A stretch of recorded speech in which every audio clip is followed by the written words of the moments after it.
All right, welcome everyone to the eagerly anticipated and long awaited. No, okay, seriously, but it's the episode 15.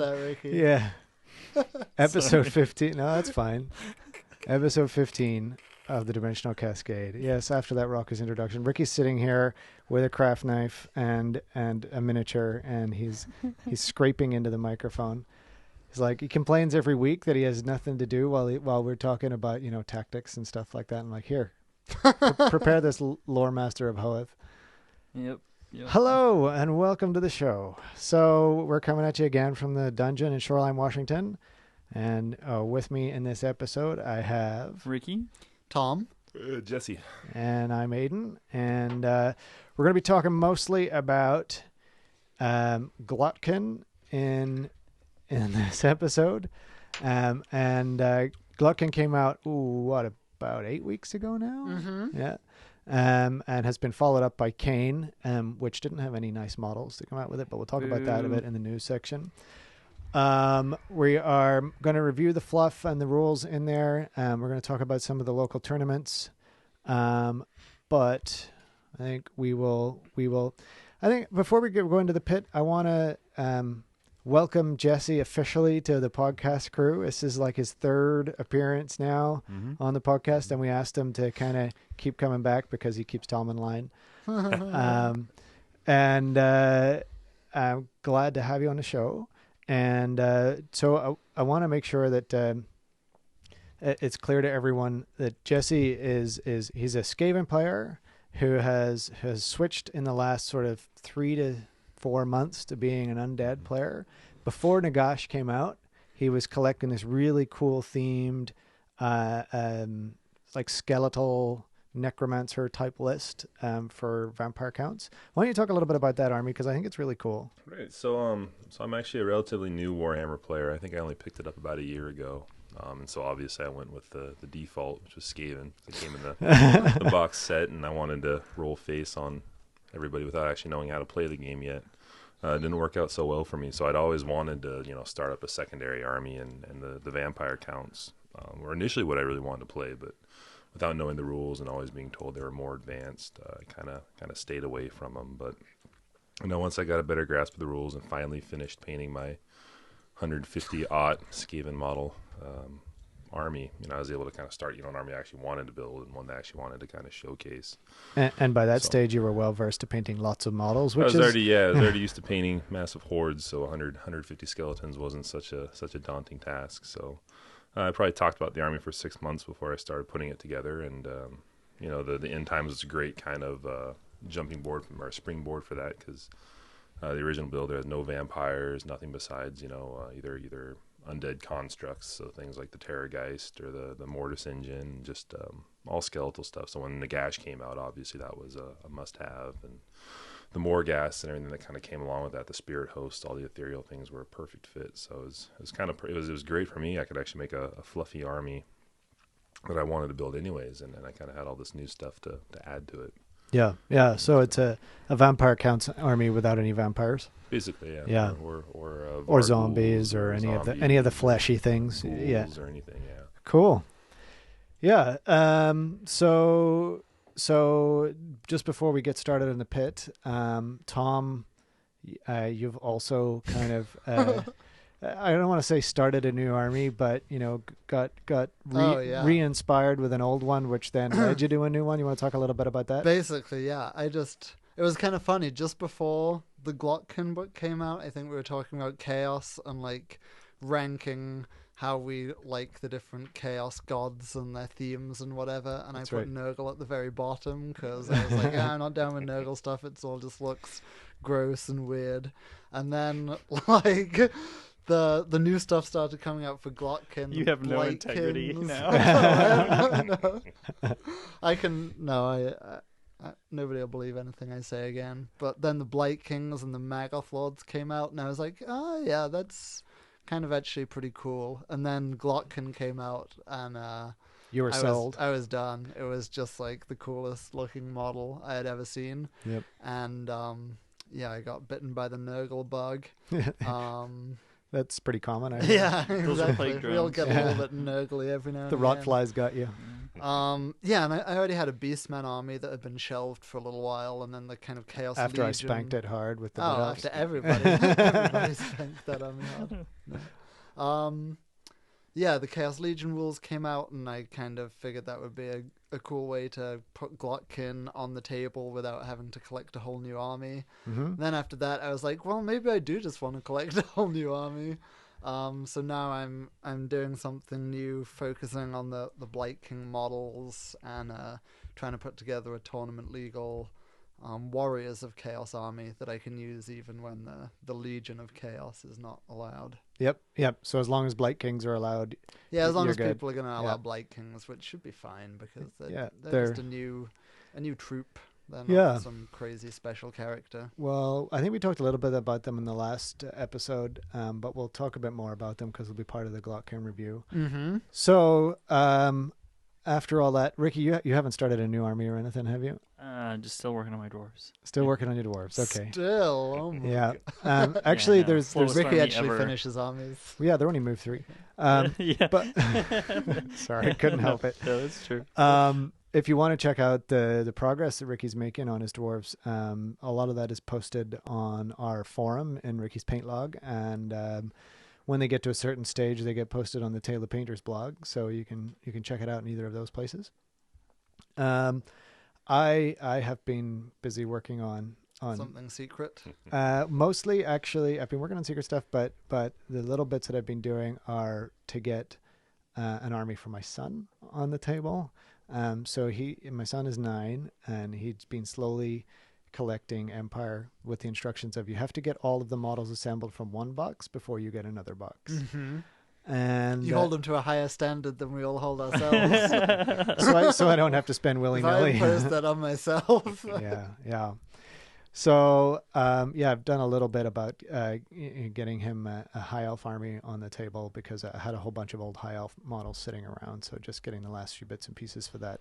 And that's what Ricky's working on right now while we're podcasting. He's putting together that lore master. Lore master. All right. So I feel like we kind of needed a little bit of an update of where we all are and everything because it's been like so long since we podcasted. But without any further ado, let's roll on into the pit. Woo! The pit. The pit. The pit. The pit. For generations, Nagash was little more than a whisper on the wind of Shakin. Slowly, he regained the ability to contact and manipulate his most loyal servants. Always, he steered them towards his reawakening. Nagash vowed to bide his time, not returning until his powers were regained in full, until he was ready to reign supreme. He envisioned the world filled with undead, a realm fully beneath his control. However, the portents were troubled, the dark gods were moving, and Nagash realized that unless he returned to thwart them, chaos would conquer all. This time, the great necromancer was going to claim the power of death itself. He would choke all life from the world and rule eternally in the darkness that followed. Mutated beyond their mortal forms, the Glottkin rank as the mightiest champions of Nurgle. They combine the darkest sorcery, the most virulent plagues, and monstrous strength to butcher any opponent of the Dark Glotts. Gurk. Okay, so Woo!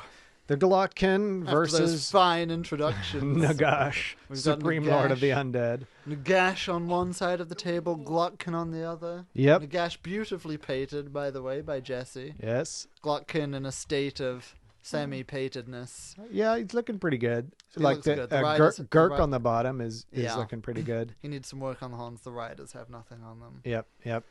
And Tom's working on that one, although I think Ricky gave him a helping Ricky gave me a airbrush. helping start with the airbrush, Yep. and he's going to take a little hiatus while I prepare the rest of this army for a tournament that's coming up. But Yep, he'll get yep. done. Anyway, Cool. for now, there's some Nagash slaying to be done. Okay, so So- both sides have to generate 4 spells 1st, Mhm. right? So No, or- Nagash or is Actually, generating nine. Nagash has to Nine conjure books, up bro. 9. Yeah. But I think So let's go through we did Nagash's rules already in the Nagash review, but let's do a really quick recap of them and a really quick recap of I guess we can go into Glottkin stuff a little bit.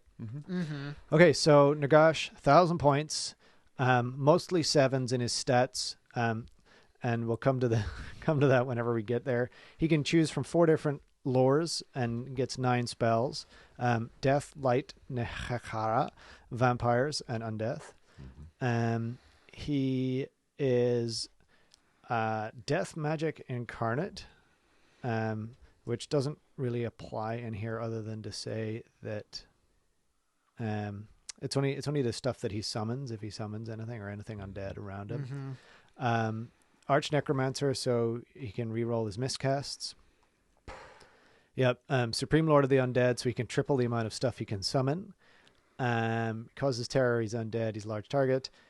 Staff of Power, you can put power dice into that and then use them later. And he also has Heroic Killing Blow, which is really going to screw with...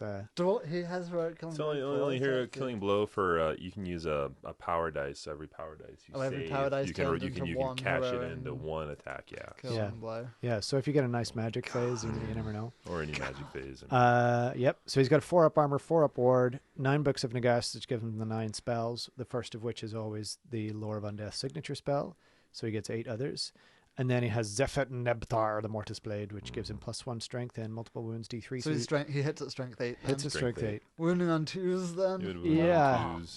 Yep. So the Glottkin. Let's talk about Glottkin. Truly the turd sandwich of the new Super Lords released in the End Times books. You know, I actually think of all of the Super Lords, this one is probably the most balanced. He is the most balanced. Yeah. And yeah, he has interesting rules. He's just not like the kind of one-on-one beast that the other guys are. Yeah. You want to talk us through the rules, Tom? Yeah, so the stat line is the 12 wounds sticks out. That's the big one. He has 12 wounds, and they have basically removed the cap on that stat for him. So if you have anything that can bump his wounds, that can pretty much go up indefinitely, I guess. Yep. There's no cap. The other stats for Chaos Lord are not really that impressive. They're actually a little lower than just a normal Chaos Lord stats. You've got like weapon skill 6, strength and toughness 6, so that's better. And then 5 attacks and the initiative of 1. Initiative of 1 hurts a lot. Truly the thing that lets him down. Yeah, remembering that other Chaos Lords have initiative 7. Yeah. You've got Glottkin on initiative 1, which is obviously to represent the fact that the big dumb beast that the Chaos Lord is riding is very slow and dumb. Yeah. But it kind of stands out The big from dumb the beast other. is his brother. Right. So It kind of stands out be from nice, the other bro. Be combined nice. profile models, though, which seem to always take the highest initiative that you would expect between the rider and the mount. Yeah. Like, know. Carl Franz takes an initiative that you would assume is his rather than the Griffins. Yeah. And the other Chaos Lords in this book do as well. So it's a bit odd that they decided to Make addle him this initiative with the 1. low initiative of some big dumb monster. But Especially because in the fluff, there are definitely times where like Otto on the back or Earthrack are really fast at doing something. So, yeah, that's a bit of a weird choice. It's a weird one, but it does, unlike the other Super Lords, it kind of gives him a built-in weakness that other people can obviously exploit quite easily with all the initiative test spells there are in the game. So it's one of the things that makes him probably the most balanced of these new models. Yep. His rules then, he has Nurgle's Rot, which is a regular chaos mutation. Things in base contact with him take a strength 1 hit in the magic phase. And then there's an individual rule for each of the 3 brothers of the Glottkin to represent their contribution to the model of the whole. So Ethrak Glott makes the model a level 4 wizard using spells from Lore of Nurgle. Gert Glott, who is the big dumb beast, makes it so that one of the model's attacks is made at strength 10 with the d6 multiple wounds rule. And then Otto Glott, who is the Chaos Lord out of the 3, adds another d6 wounds to the profile in the combat phase. And then the one kind of interesting and fun rule they have is the Lords of Nurgle. D6 attacks. Sorry? You said D6 wounds. It's D6 attacks. Oh, sorry. Yeah, adds d6 attacks Yep. in the combat phase. Yeah, the interesting rule is the Lords of Nurgle, which is that the Glottkin and all other friendly models within 12 inches that have the Mark of Nurgle or are demons of Nurgle can reroll failed charges. So it's kind of something to that you can build an army around that concept using Glottkin by incorporating a lot of, fast chargey kind of things like chariots and knights. So it's a pretty nice rule. And then the last thing is his Strength 3 breath weapon that can only be used in close combat and allows no armor saves. So the thing about the Glottkin is he's kind of an infantry blender for sure. Yeah. He's going to do a bunch of damage to stuff in the magic phase that are in contact with him. He gets a bunch of attacks, a breath weapon, a thunder stomp. So he's going to churn through infantry pretty quickly. Yep. But doesn't really have the stat line to get into challenges with other big guys. Yeah. Well, some of the other regular special rules he's got, the Eye of the Gods, which is from the Warriors book. Impact hits D3, Mark of Nurgle, so he's -1 to hit in close combat. He's poison attacks, regen, and terror. So yeah, the regen definitely helps make him a little more survivable. Yeah, for sure. Okay, so you guys are both level 4, or you're level 4, you're level 5 with 8 spells. Okay, I'm rolling on the Lore of Nurgle. Oh, I get 3 1s. And a 5. That's very nurgly. Look at that. It is very nurgly. And a 5. Tom's adopted the full-on nurgle. Okay, so I'm gonna take Jesse, what about you while he's thinking? We'll keep it simple. I think I'm just gonna lore master death. Okay. And all right. then, So that gets you 7 spells. Right, that'd be 7, and then we'll take 2 for vampires. Then you just get 1, right? Because your first one's always rise. Oh, you have 8 more on top of that, so that'd be 6 All from right. death, and Yeah. then 2 from vampires. 7 from death, right? Because you've got 6 regular spells plus the Oh, signature. yeah, that's right. I'm gonna take Yep. Fleshy Abundance, the Curse of the Leper, Miasma of Pestilence, and Rancid Visitations. All right. This is where we're going to roll like 2 dice magic phases and all of this will be kind of meaningless, but we'll see how we go. I'm just gonna push him forward. And get Alrighty. Yeah, that seems like a All good right, plan. let's roll off the first turn. That's Get the this important part. get this war going. Glottkin on a 4. All right, Nagash it's on a 2, Glottkin. yep, Oh, so- Nagash is done. This magic phase is just gonna wipe him out. All right, so we start how far? 12 inches away. You're 24. We're yeah. 24 inches 24, and we've got you all lined up in the pit here. So away. Okay, so I'm just gonna. What's Nagash's movement? 6. 6. Okay, I am just gonna move up to 16 inches away. okay. 16 inches away, and then I'm going to roll my magic phase. A 4 dice magic phase. 3 for Jesse, and 4 for me. All right. Do you channel, Jesse? Oh, I'm channeling. I do not. Nope, I do not either. So I'm just going to go ahead and throw all 4 dice at Rancid Visitations. So it's a magic missile, instructs D6, strength 5 hits. Let's do it. Okay, goes off. And it's dispelled. And it's dispelled. Okay, Two- good two good sixes. turn, Glottkin. Good turn. That was All right, over straightforward. to Nagash. So Glottkin's got a movement of 8, correct? 6. 6 also. Oh. Charge. You're 16 away. Go on. You can Yeah, do it. we're almost there. I'd have to roll, what, a 10? 10. What's the worst that'll happen? You'll move forward a few inches. And then just zap And then- Glottkin. Yeah, we'll give the charge a shot, just because there's no reason not to. So, True. If we get a 10 or a better, No, and we do that's a not, double so 1. he A lurches little bit of forward, snake eyes there. Okay, so you're only inch. 15 inches away now. That's all right. Glottkin gonna get you, bruh. That's gonna Next make it a turn, little bit, bruh. it's gonna make it a little bit harder to purple sun Glottkin off the board, but we'll still be all right. All right. So 2 dice magic phase. Yeah, and a 4 again. 2 and 2 this 4 time. with no one channel. Oh, channel for that? Okay. Do I get 2 or 3? You got 2. 2 dice? Alright. What have we got? He's got 5 and you've got 2. This is a bad magic phase for you. Oh, I know. This will be a purple sun this is gonna be a magic purple phase. sun. So we'll just 5 do dice one, purple sun. one cast right there on a 15 or better. Oh, Goes off with miscast. Yeah. irresistible Oh. force.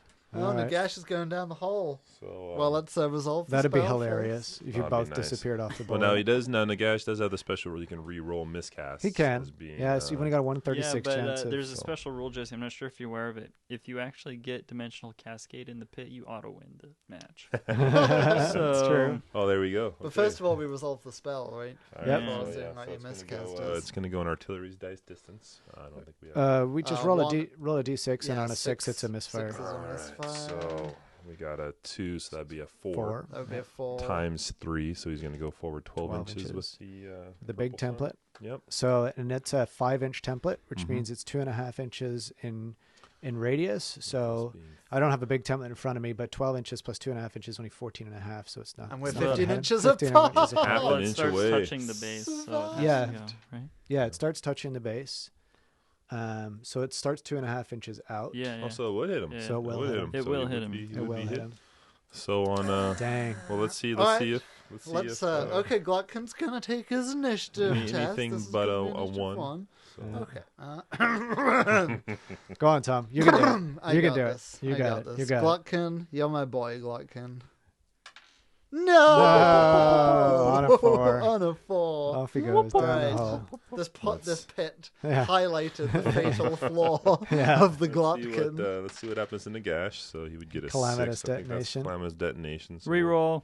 We'll stick Reroll. with reroll. Reroll. For the Reroll. dimensional cascade. A Got it. 4, yeah. Yes. Dimensional And cascade. Nagash wins by default. He See if double you go down the wins. hole. See if you go down the Double hole. wins. Yeah, 1, 2, or 3.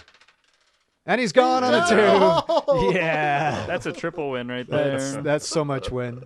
Wow. All right. Very proud of Let's you for rerolling. I would really like to get them into combat. I'd like to see what would happen. You know what Yeah. the most fun thing is about is with killing Glottkin with the purple sun. Yeah. You then get to roll 12 dice to see how many new magic dice you get for that turn Oh yeah, From the 12 Lord of Death. wounds. Yeah. Right. from the Lore of Death attribute. All right, That's push pretty them into nasty. combat. Let's see Alright, what so- All right, happens. let's see what Let's happens. assume Glottkin charge. Let's assume he didn't get the charge. Actually, they don't need those extra impact hits. I think you do. Okay, so let's say Glottkin charged, and we'll take the impact Let's say hits. Glottkin charged. Do some impact hits first of all. D3 of them. 2 impact hits at strength 6, so he's going to be wounding fives. on 5s, no wounds.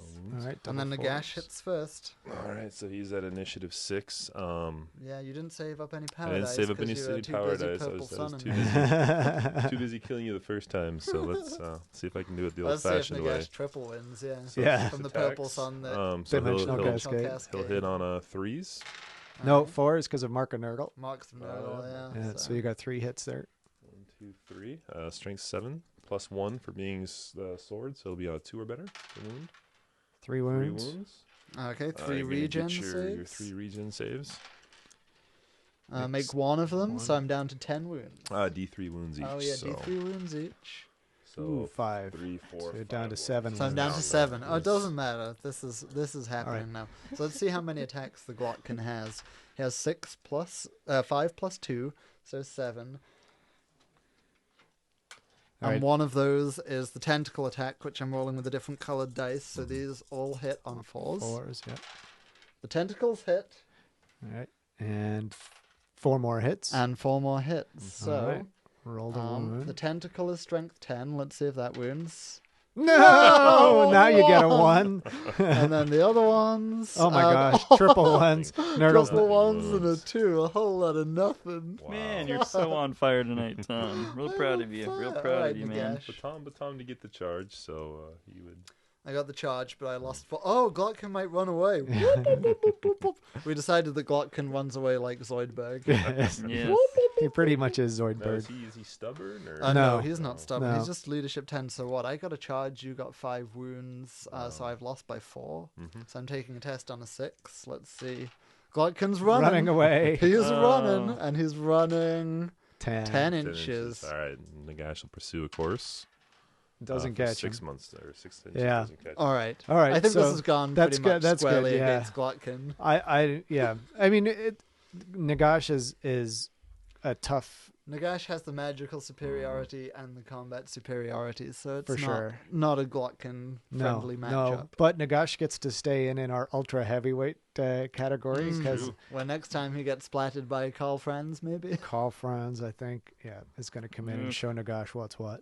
Yeah, or Malekith. or Malekith, or Malekith somebody or Tyrion, super. really. I mean, Yeah, well, Anyway, I'm gonna keep playing with Glottkin. He's a whole lot of fun. I think he Yeah. is It's fun. such a cool model. And too. I'm kind of building an army that's well suited to him with a lot of chariots now. Yeah, and you gotta also pick your targets for him, right? You would never Mhm. actually do that Oh yeah. fight in a real battle. So in Yeah. the recent tournament, the King of Cascadia, he actually was a star player in a lot of In Sparkle a lot of Party? the games. And yeah, sorry. Yep.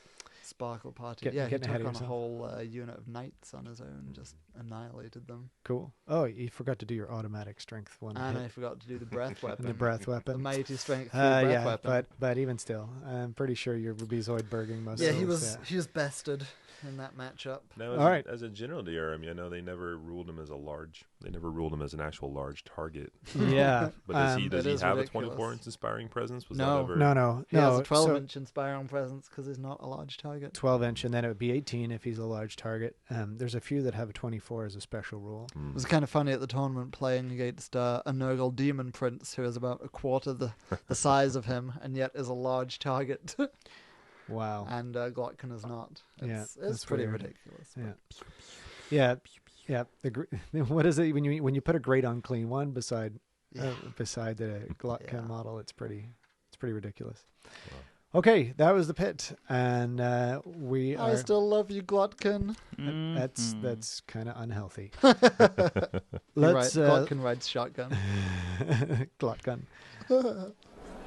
News and rumors. Okay, so news and rumors. So since we last podcast, we've had Glottkin came out because it was just it was on the horizon when we were last talking, and then the Kane book came out, which, as everyone now knows, is all about the elves. Dark elves and high elves having all sorts of shenanigans, and Ricky has now finished the lore master, so I'm going to get you to do some more. I'm like, yeah, I have buttons to fiddle with, knobs and dials. Don't we want Ricky to concentrate on saying interesting and wonderful things? Yeah. Oh, I don't have any of those. Okay, so we've had Glottkin and Kane, and have there been any other releases from Games Workshop apart from the End Time stuff For fantasy? for fantasy? No. No. No. The softbacks are out. The softbacks, yep, for all of the different books are out. Mm-hmm. And there's rumors on the horizon of End Times number 4. Skaven. Yeah, the Rat Boys. The Rat Boys Rising. That's right. The rats are back in town. Which is awesome because if any army belongs in the end times, it's the Skaven. Yeah, The absolutely. world goes to Shenanigans. shenanigans. There you go. Well saved. Skaven, yeah, they got to be in there. So it's going to be fun. There's a lot of rumors flying around. In particular, that each of the books so far has had its main protagonist, and the kind of rumored one for the Skaven book is Thanquol, which could be pretty cool. Yeah, that's interesting. I mean, he to me is the least interesting of the current special characters. You think? He's Well- just some he's like super addicted to Warpstone and is hella crazy, right? Yeah, I mean, he's a Grey Seer, and he's got the big Bone Ripper, Rat Ogre bodyguard dude, and yeah, everything to do with him is warp. But like in terms of model and fluff, I guess he's just extremely Skaven-y. Whereas if you look at some of the other Skaven special characters, like Deathmaster Snitch is really kind of cool. Like a Claw is really kind of cool. I love the models for them. Wasn't Grace here thankful? Like he had books, and he was the arch nemesis of. There were novels out with Felix him in and there. Gotrek. Yeah. Okay. He's He has a already- lot of history behind him. Yeah, he's in like- the GW franchise, I think. I think they either need to kill him off or do something epic with supercharge him. him. I Yeah. could see the 13th or the Council of 13 finally taking him out somehow if he doesn't just kill all of Well, them. remember in the first End Times book, the Grey Seer head of the Council of 13, is it Crystalic? Or no? Got killed. Yeah, Yeah. died. So there is a spot open for a Grey Seer on the Council of 13. That's true. Yeah, And Cool. it could be Thanquol. Thanquol. Yeah. could be. He could be bigger than Glottkin, wouldn't that Yeah, be I mean, sick? you can imagine a cool model for him if they do some super warped giant rat ogre with him riding like Glottkin. Maybe that's what it is, because the model for Thanquol and Bone Ripper is pretty, It's terrible. pretty Very lame. old. There would have to be some new model, and it could be Yeah. Glottkin-esque. It could be incredible. Yeah, if you had something that was, really beefy, With muscly, combined mutated. stats Yeah. Yeah, because Well, right now Bone he Ripper doesn't. is, He doesn't ride Bone Ripper, right? No, He's just but Bone Ripper is kind of like mechanicalized almost as well. He has like Yeah. a warp fire throw on him, so that could turn into a really cool giant thing. Yeah. Yeah. I mean, if they redid the rules for Thanquol, that'd be really cool. Mm-hmm. Like a lot of the Skaven special Thanquol characters Ascendant. are they're very overpointed. Mm-hmm. So Right. I hope they address some of that anyway. And I've heard rumors that there's going to be a new Vermin Lord kit. Yeah, so the alternative room, like there will be a new Vermin Lord kit, I'm sure, and the kind of alternative idea is that the Vermin Lord himself is kind of the main protagonist of the book, but it doesn't really fit in as well with. I don't think that's likely to be true. I But don't think so either. if you I read think they through the need some- fluff of all of them, the gods are in there, and they have like side passages Mhm. directly about the gods, right. and the things that are going on as the backdrop to what's happening in the mortal world, which is Mhm. where all the models are. And Yeah, where all most of the the cool action is battles occurring are through right? the So- kind of mortal avatars of the gods, right? Yeah, so I can't see that really being true, but I could absolutely see them having a new Vermin Lord model, a new Vermin Lord rules, Well, yeah, and I don't think the Vermin Lord is actually a specific god. It's kind of the They're equivalent usually- of like a Well, greater Horned deity. Rat is the god. They're usually like right? Orion. Yes. You know how Orion was like an avatar? Yeah, That's usually what the Vermin Lord is. They yeah, he's would, the avatar. they of would the- make the avatar of the sacrifices. Horned They Rat. would use a lot of warpstone, and they would summon one, but they would have to kill some Grey Seer to do it usually. Yeah, And then that guy would run amok for a little while, and then they would have to. Well, and I could see, especially like in the case of Glottkin, where it's a brand new character. I don't think it would be unreasonable to say that they might create a new Vermin Oh, I Lord, know. or It's some true. sort Or of- even But a whole new Skaven clan. have a history of New clan, interesting new clan. characters already. A whole new clan? Dude, That would be a big retcon. Yeah. No, because new clans rise all the time, You think? right? Yeah, I mean, if you look through, so I mean, you've got 3 Skaven players at the table here. Even though I don't have the army, I've played them a bunch. Mhm. If you read through like the Skaven heraldry book, Oh, there's like 20, I think. Yeah, there's I a have bunch of that, clans yeah. in there, and they talk about like the rise and fall of the clans and the different strengths, and how they've some of them have been mighty once and now are the dregs, and some are on the rise and what have you, right? So yeah, there's the big 4 clans, right, that everybody knows, but if you read the Skaven background, the clan Pestilence was a nothing clan until they started taking on all this kind of disease and invaded Lustria and got all of these cool poisons and diseases Yeah, and as then part of kinda- all of that. Like blackmailed and usurped their way into the council. And this is the Skaven way, Yeah, right? yeah. That's how you prove your worth. yeah. So I don't think new clans necessarily a retcon. I think it's more like an advancement of the storyline. Could be. Yeah. Well, the nice thing is all the clans, with the Night Runners and the Plague Monks, everything's so overdue for a plastic kit anyways, or a new one. Yeah. I think it opens up a lot of opportunities. I think there's just a couple of the Skaven kits that are not great that need a facelift, and if they did those, you've got whole new army and or a whole new army book potentially, and the end times all could be kind of combined into one period of releases. So that'd be exciting. That'd be exciting if that happened. Still nothing on Bretonnians or Beastmen. So No, it looks like they'll be after 9th edition now. could be Bretonnians versus Beastmen in 9th In the new edition. box. Who knows? Ooh, Could be. that'd be fun. Well, there was a rumor coming around that the book 5, when it eventually comes out, they're looking at uniting the different human elements. So it's very likely that Bretonnians and Empire will get combined at the very end there. Yeah, that'll be interesting to see what happens there. Because Bretonnia, as it stands right now, is pretty much Non-existent. it's done. Right? it's annihilated. Non-existent, but they they feature so heavily in all of the fluff, which is unusual because I don't think the Bretonians have really gotten much love for any of 8th edition or 7th. Not much. They've been kind of bland for quite a while. It's like, here's the King Arthur mythos, just kind of ported over to Warhammer. And it was the same with the Wood Elves, you know. It's like, here's Wood Elves that are vaguely based on Oberon and Titania from A Midsummer Night's Dream. Like, okay, Shakespeare in Warhammer. Okay, so any other rumors of stuff to come? Nah. No, nothing. No. It's a lot of people wish listing about Skaven with no firm. Yeah, no I think firm tidbits. Yeah, I think Kane kind of broke End Times hype for me. it did a little bit. Yeah. Yeah, we The can fact talk they about didn't that release any models, you know, and the rules were so and the rules were weird. just way overpowered. well, yeah. I mean, and then they gave them 3 different legions, and everybody else has only gotten 1 that has some kind. You know, some of them have restrictions. Yep. This one was, it's just kind of like, ugh.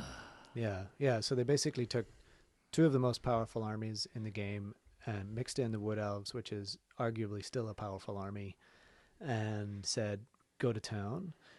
And on top of that, now we're take all the rules you want. now we're going to make all these crazy magic phase things happen that just kind of takes the magic phase, the tactics out of the magic phase from what I can, from the games that we've played. It just feels like completely random. Yeah. Like, it doesn't even feel as good as Storm of Magic, which is saying something, because Storm of Magic is a crazy magic phase. Yeah. But at least it's a bit more predictable. Are we going to talk in depth about what happened in the Kane rules now, or do we want to save that for when we review that book? I don't know, because like you said, we should probably keep it for when we talk a little bit about the review there. But the upshot of it all was that let's cover it really quick. The magic phase goes from 2d6 to 4d6. You have to roll you pick your spell, pick the target, and then you roll a d6 to see the maximum number of power dice that you can commit to that spell, and you must commit at least 1. Not to mention, every caster has the Lore Master ability. Those with Lore Master get to reroll casting. Yep. And any spell that is a 15 plus can only be cast once per magic phase, but anything other than that can be cast as many times as long as you cast it successfully.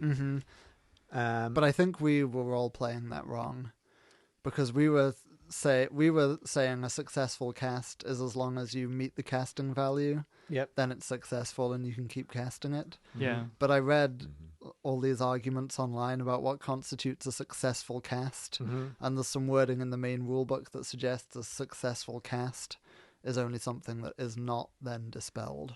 Yeah. So that would change things a little bit. A little, but not a huge amount, right? Well, it would have stopped some of the chaining we did, but not all of it. It's still not huge, but no, but it means that the really effective spells become the cheap ones. Exactly. Because they're the ones you can rely on, and the best wizards in the game are now a Night Goblin Shaman. Yes. Thank you very much. Yeah, because Death by paper cuts. they get an extra dice to throw at every spell. So, and on top of that, there were end time spells, which were basically some of the Storm of Magic spells plus a few others. And they're super cool, but nobody ever really wants to cast them because they're all very high casting value spells, and you have to roll that dice to determine how many dice you're allowed to throw. Exactly. So sorry, you have to roll that die to determine how many dice you throw. Okay, little aside here. The word dice now in the English dictionary means both singular and plural. Really? Yes. Oh, suck it, Riley. Yes. So he's corrected me on that like 5 times. Yeah. Riley is our resident grammar nerd on our Google Hangout. Okay, so and he's probably going to call me out on that on the Hangout as soon as he hears that. So that's those are the rules, yeah. And they kind of knocked things for a loop. We were super excited. We painted up a whole bunch of signs to go and march around outside the Games Workshop with the end times, like we were all kind of flagellants ready for the end of the world. Honestly, from what I've read so far, the Kain storyline is awesome. and I'm still super excited for the rest of the story. Just the rules were a little like too outlandish in that book, and it has kind of ruined my buzz about playing End Times games in general. Yeah. See, I've stayed excited about it. I don't think it's really ruined my experience with it. I think it's just firmly made the End Times for friendly play. Yeah. I think it's made it pretty clear to me that it's this isn't meant for tournament play anymore. This isn't something that you can play and expect to win or play to win. Yeah. They're rules for narrative play. They're rules for friendly play. And maybe if you kind of pick and choose the bits of the End Time rules that you want to use. And if you're playing for fun, no one's going to win at all costs and build those power gamey, those net lists that everyone's already talking about. Because I remember the same thing happened when the Chaos Legions came out. Yep. Everyone's saying, "Oh, these armies are going to roll. They're going to be impossible to beat." And yeah, I've personally at least yet to meet someone who's made a win at all cost Chaos Legion list. Well, you weren't at Sparkle I Party. wasn't at Sparkle Party. We'll get to that when we get to the tournament zone. Yeah. There were 2 well-designed Chaos Legions lists there. And I think, I feel like some of the End Time stuff is balanced enough to include in a tournament. I think everything up to Kane was. I think so. I think so. I think the 2 legions before that could be abused a little, and as long as you had some semblance of theme in your list, it would prevent the worst abuses. Chaos and would Legions just be people, really fun. Chaos Legions had people really scared at first. I remember there were weeks of people kind of worried about a herd stone with the pink flamers. And then Kane came out and everybody's like, whoa, wait, nothing. There's nothing wrong with chaos now. Yeah. I don't know. I think the Chaos Legion stuff is good. Is fun. I really want to keep playing with Chaos Legions. I don't think it's any worse than some of the how you can abuse some of the other books. Sure. I mean, it's a little worse, but the demons take a big hit in the Legions of Chaos rules because they get kind of regular unstable rules. Yeah. Which means that what you see from Legions of Chaos is pretty much just Warriors of Chaos plus a couple of things from the Demons book and still basically no Beastmen because they're terrible. Yeah. Yep. So that's kind of the news and rumors section. I don't think there's anything else we really need to talk about. The sky is falling. Yeah. It'll continue to fall. Yeah. I'm hoping there'll be more End Times books after the 4th one. I don't see how they could wrap it up in one book. We've got to talk about Lizardmen, Ogres. There's I think there's going to be at least 2 more. Yeah. There's still a whole bunch of races out there that we have no idea what's going on with them. They've all but confirmed book 5 coming out, and that being kind of based on the good. The forces are good, and that'll likely be where Empire, maybe dwarves fall in. But it also has to be like the Archaean invasion. The last book. I don't know if we'll actually get that in the End Times or whether that will be. I don't think it'll be resolved in the End Times, but I think it'll start begin. The invasion and it will could begin. very well be. I mean, you're seeing a lot of individual models get rules, in other books. So like we got Karl Franz in the Glottkin book. Yeah. So I think it's very likely we might just see an Archaeon, Unleashed model or something. I mean, Archaeon's nasty as he is already. He is. Okay, I'm gonna throw this out there as a prediction of something that has probably no basis in fact. But then, Games Workshop generally does stuff that's kind of random and nobody expects. I predict that the Lizardmen are going to do something crazy and drastic with their, geomantic web or whatever it is that they do. And it's literally going to reshape the face of the Warhammer world. It's going to make the maps look different. What? Yeah. Is it going to become like Pangea or whatever the big super comment was? I think it's going to literally change the shape of things. So it's no longer the no longer real basically world. the world. Yeah, exactly. Plus Ulthwan. I think it's plus a circle. I think it's going to annihilate races that maybe don't only feature as mentions in the fluff.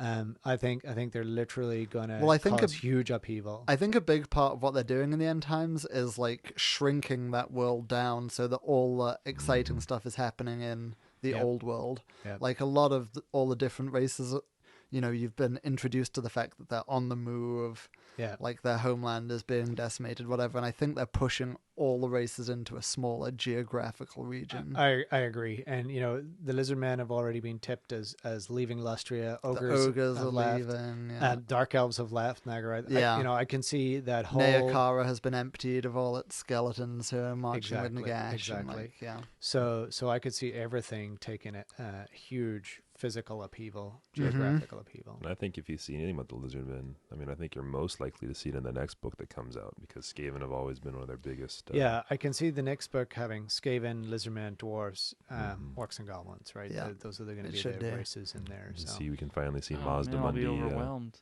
yeah. Yeah, that's all all your the good armies. stuff. Yeah. Ricky will be in heaven. Wow. It'll reignite your end times passion. Yeah, of course. Yeah. But I mean, you're not a big fan of elves, and Kane is elves on steroids. elf and I am a big fan of elves, actually. I Are do you? like elves. I just I'm not a big elf fan. I don't know. Elf. Yeah. I would go back to my wood elves if I just had more time in life. I think I'd add those new models that came out, because You those just are need really to cool, retire but- soon. I know. How That's can it. I retire early? Yeah, we need to become independently wealthy. Hmm. All right. Somebody pay me to paint all the time. My own stuff, not yours. Right. There you go. Okay, so let's wrap up news and rumors, and we'll run on into the tournament zone.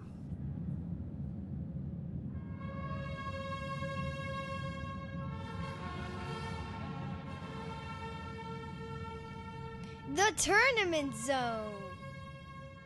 So a couple of weeks ago, we had Sparkle Party Deathmatch 5, which is the anniversary of the original Sparkle Party Deathmatch, which was when I met Ricky for the first time. Aww. Yeah, It was your anniversary? it was our anniversary, and Was it really? Like, yeah. I thought it was even one more. It was anniversary plus one, wasn't it? Well, it was the Yeah, I guess it would full have been, year, yeah, right? yeah.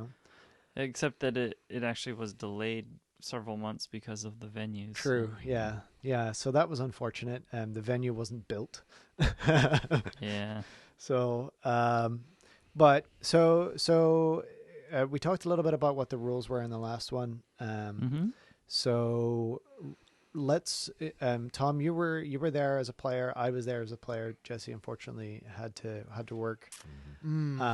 Why don't you talk through what you thought was good and bad about the tournament? I don't think there was too much bad About the tournament as a whole? the tournament as a whole, about your games, about So any of we the were rules. using full end times rules apart from the crazy new magic rules. So everything else released in Nagash, Glottkin, Kane was allowed. So all the Legion's armies, Law of Undeath, all that stuff. And we allowed, from the Glottkin book, we allowed Chaos Legion armies to use that in summon Infernal Legion spell, which didn't seem like such a big deal until it transpired on the day that everyone was only interested in using that spell to summon skull cannons. I was onto the very table, disappointed in everybody. Which, I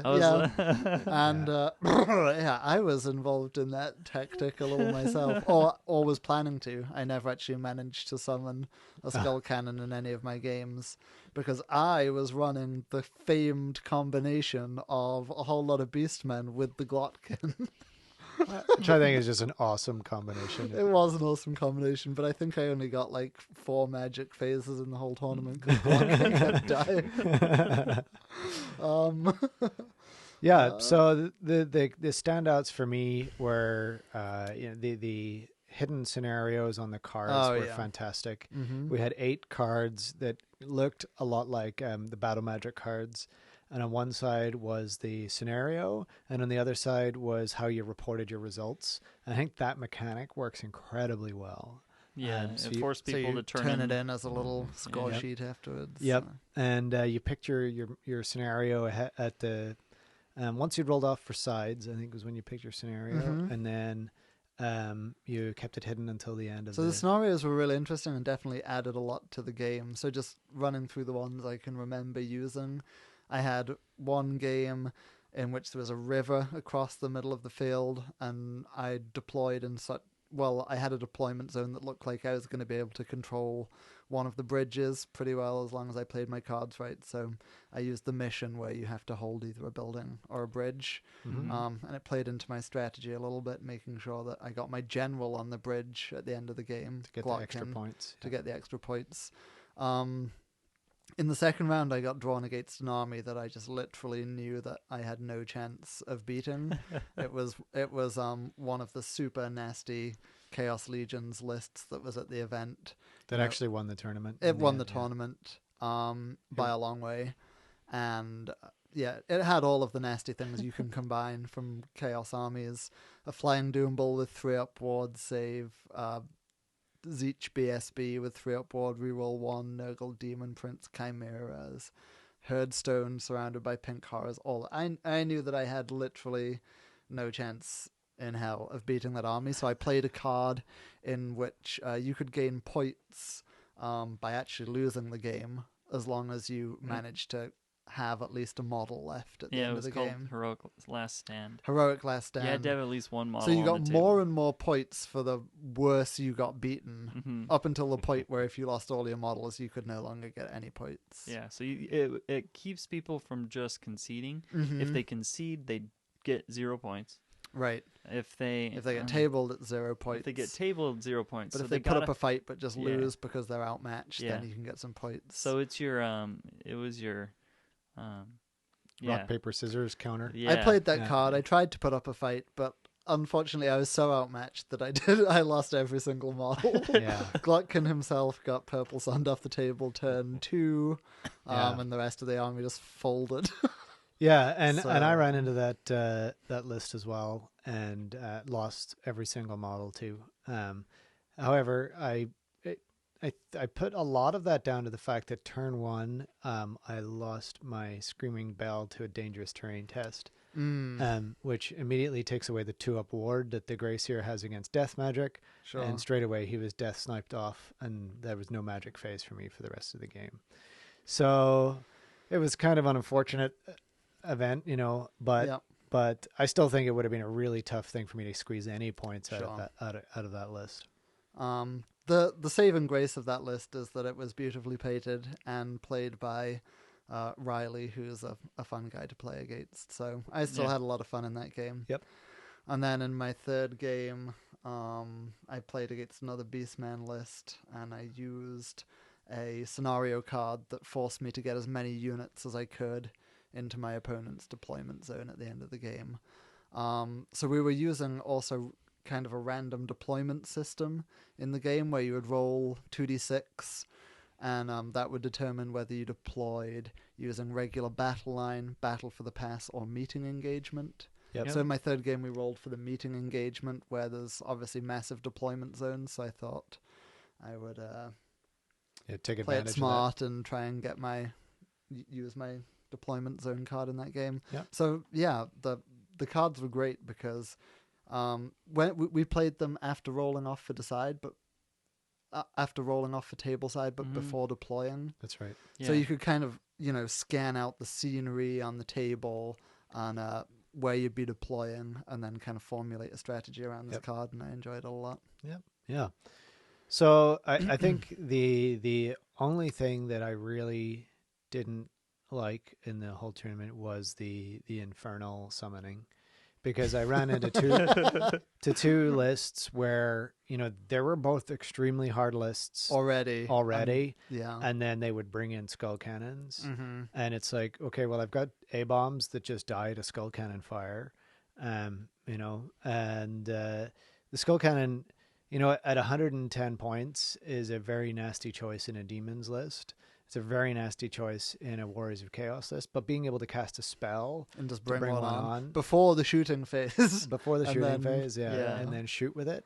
It was pretty horrible. I killed 3 skull cannons in one game. Nice. But they just kept coming back. Yeah. Pop-up skull cannons. Yeah.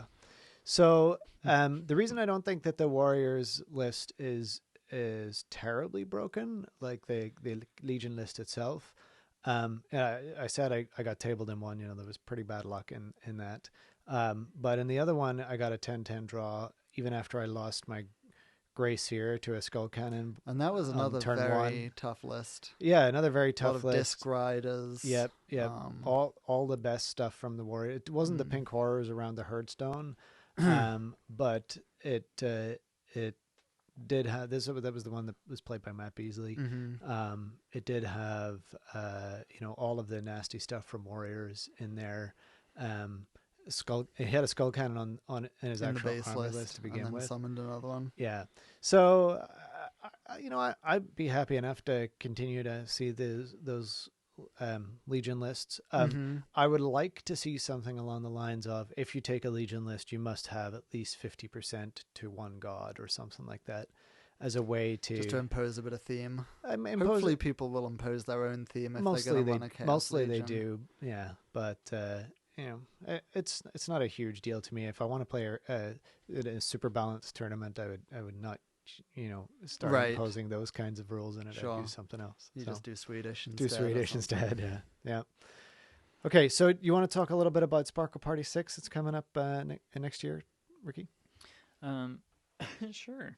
So yeah, I'm glad everybody came out to Sparkle Party 5. Should really we quick, I'll just do a shout out to the winners first? I'll just go through the Dang. the top I was three. hoping to avoid the shame of not being in the top 3 for the first time. The top 3 winners. Overall, this is just the overalls. Was Riley with his Chaos Legion, then Matt Beasley with his Chaos Legion, and then Ryan Munsell with his Lizardmen. Yep. And it's the two top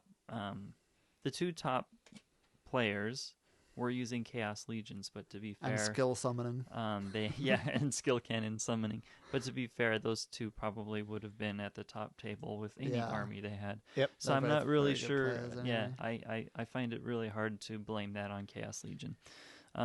The cannon summoning, yeah, that's definitely never gonna happen again. I really started to feel well, and By day 2, you were like, just stop summoning skull yeah, cannons. come on, already, guys." summon a beast of Nurgle or something. At least give people a chance, right? Yeah. But yeah. Power gamers will be power gamers. Hindsight's Blah. 2020. Yeah. I tried to summon a skill cannon to shoot Um, Carl Franz, but that didn't work out. And then let's see. Let me just go. Who'd we get for painting there? So painting ended up being, I believe, it was a 3-way tie, and it had to be broken.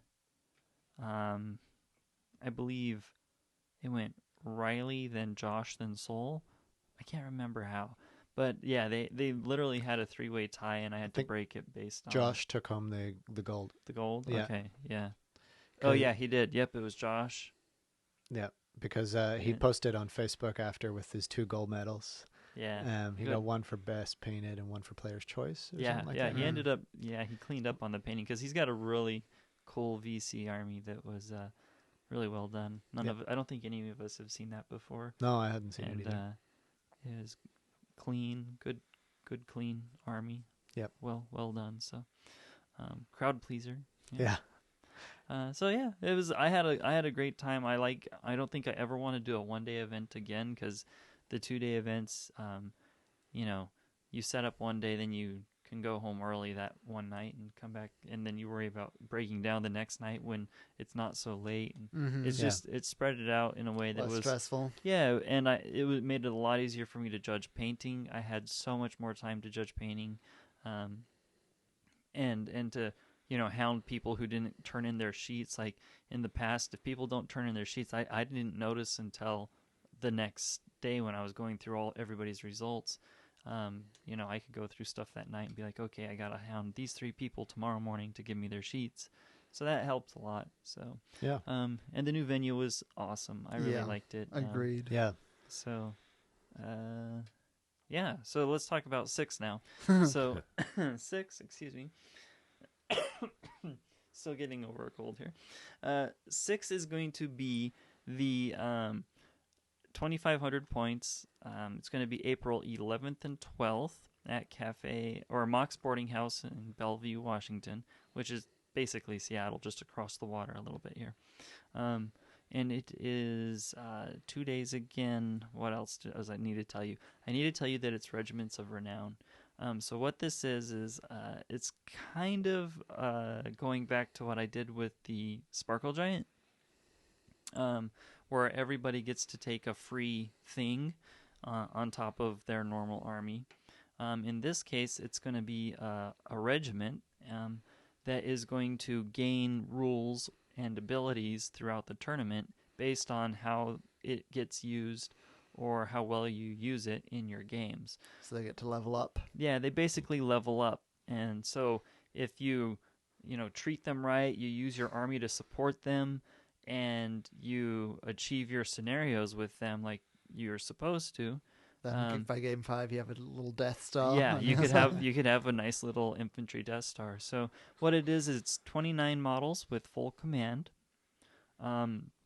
They are armed with hand weapon and shield, and they start with human stat lines. So they would be, just move 4, 3s, and then leadership 7. So they're pretty basic, but they're going to be gaining all kinds of cool stat bonuses, cool rules, and a lot of it's going to be based on the missions, and the missions are going to be done the same way that we did mission cards at Sparkle Party 5. So you'll get to pick what the mission is for that regiment that turn, or that round, and if you accomplish it, then you'll probably get to roll on a certain table that correlates to that kind of mission. And then, so in addition to those 29 models, there's going to be also a hero model, and you're allowed to make your hero fit in the unit so that you'll have a nice block of 30. So you can either run it as a horde, you can run it 5x6, or however you want to run it. And the hero is going to be basically a empire captain. So he has a little bit better leadership and starts off with some slightly better stats. But he's a hero. He has to deploy with the unit. No other characters can join that unit.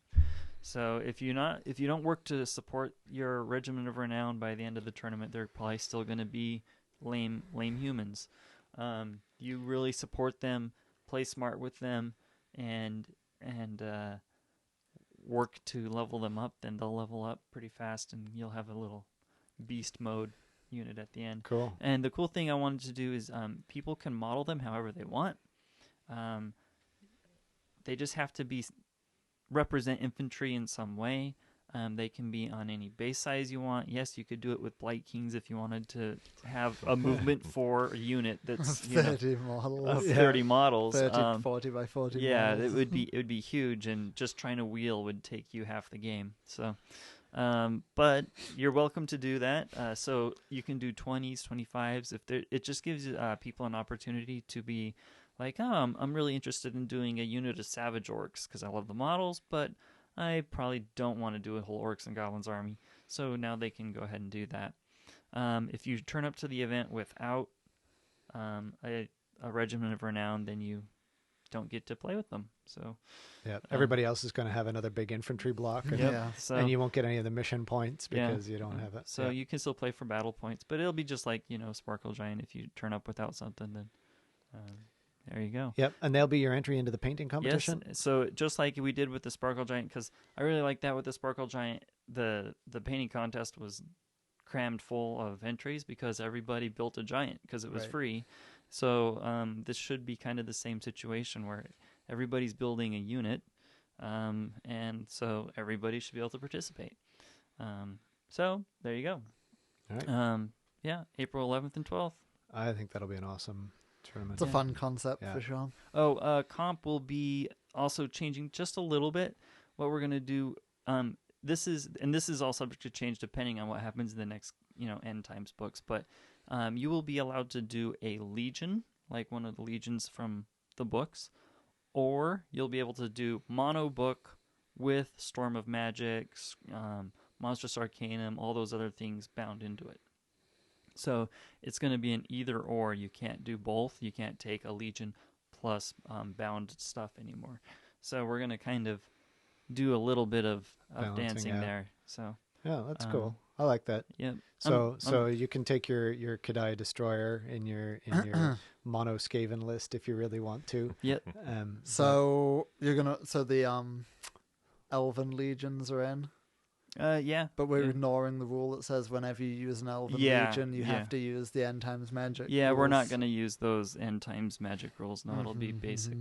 So, Right. and then I feel like I'm forgetting something. But all the rules will be on the forum. Yeah, they will. Yeah, they will be, and they might be changing a little bit as the new end time books come out. So follow if- that space. Yeah, I mean, if you're an overly competitive tournament player, Sparkle Party might not be for you because of this more open comps. But if you can roll with it, go for it. Open comp is also very open to abuse, which suits competitive players too. So Yeah. there's something for everyone. Yeah. Come on down. Yeah. All right, cool. So speaking of competitive play, the last tournament of the 2014 Masters season for the Northwest is in just 2 weeks. Wow. I've got to get my finger out and do a few things to prep for it, but I'm running this King of Cascadia tournament. It was originally meant to be an 8-person playoff to decide who was the master for the Northwest region, plus an open tournament for everyone else who wanted to qualify for Masters, but a combination of having to push back the date again because the venue wasn't built, and also the fact that not everybody who has qualified can come down for the tournament means that it's just going to be the open event. So whoever wins this event and hasn't already qualified for Masters in the Northwest will win a spot, and then the highest ranked player after that across the whole region will win the final spot for the team. So the other 8 spots have already been claimed, and 4 of them are from Canada and 4 of them are from Washington State. So we have no Oregon players on the team. Come right on, now. Oregon. A few Oregon it out. guys turned down They had spots. to turn down the Yeah, spots. just because of various other commitments. I noticed that nobody at this table has qualified. Very true. Yep. We're not very good at this game. Or maybe we Hey, just don't take it as serious. I think Yeah, I'm we beating don't you, take it Tom. serious. so- Oh, yeah. Yeah, I think you are. You get all the pate points. You Actually, hoard the pate points. Am I the highest person at this table? You are. You're like the Oh, well, Smaug thanks. of the Smaug of pate points. Yes. He's got a little treasure hoard of best Best painted trophies that he sleeps on at night. You know? That's right. That's right. Yeah, Tiffany sleeps on the couch. I sleep with those. So King of Cascadia, January 3rd and 4th, at the Mox Boarding House in Bellevue, Washington, 2,500 points. Swedish comp uses the Masters comp pack. So if you're interested in trying to represent the Northwest at the Masters, at the national stage, then this is your last chance to do so. So, Or if you just want to have an awesome time. yeah, it'll come be a down. fun. At least half of the Masters team is going to be there. It seems like, and And it's a great venue, and it's also a just really a lot great of casual venue. We'll have a players going as well, private so- bar, and really great food on site, and should be a good tournament. Yeah, I'm looking forward to it. Be My my first Swedish. my son Finton, who is 9, could potentially win and go to Masters. That'd be hilarious. But I told him that the other day, and he's like, I don't want to do that. He was just intimidated by the idea. Yeah, of put him playing on a against- plane on his own and send him off to North Carolina to All play by Warhammer. himself. Yeah. I don't think I would do that. I'm all about independence as a parent, but that's maybe taking it a little bit too far. Go on, son. Yeah, off you Kick go. some ass. Yeah, that's it. Back in my day.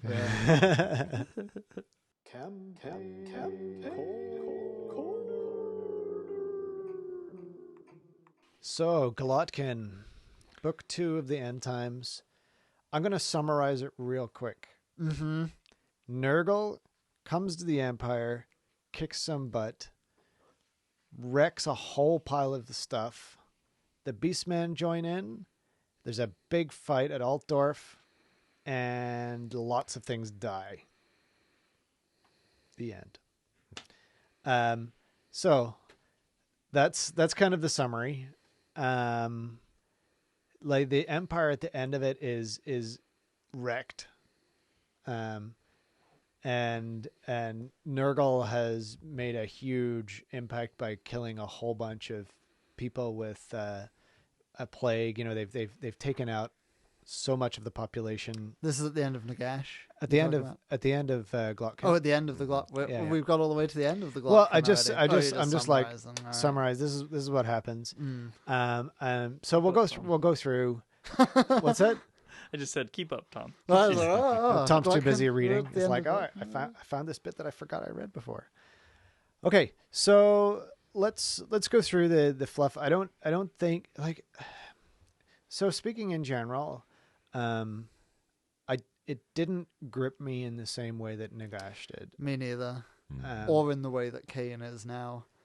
yeah, And like the big difference, well, one of the big differences between Glottkin and those two other books is that the other ones all build upon these like very rich characters that we have like grown up with as Warhammer players, basically, who are like ingrained in the Warhammer story, whereas the main protagonists in the Glottkin story are a whole bunch of new Chaos characters who are leading this invasion, who are invented specifically for the story and are like pretty much dead by the end of the story. So yeah. it's very self-contained rather than feeling like There's a part of that. the Warhammer narrative. Yeah, I think there's that, and there's also, like, I find the Chaos characters a little faceless. A little flat. Yeah, I mean, with the exception of Festus is pretty interesting. Yeah, Festus is fun.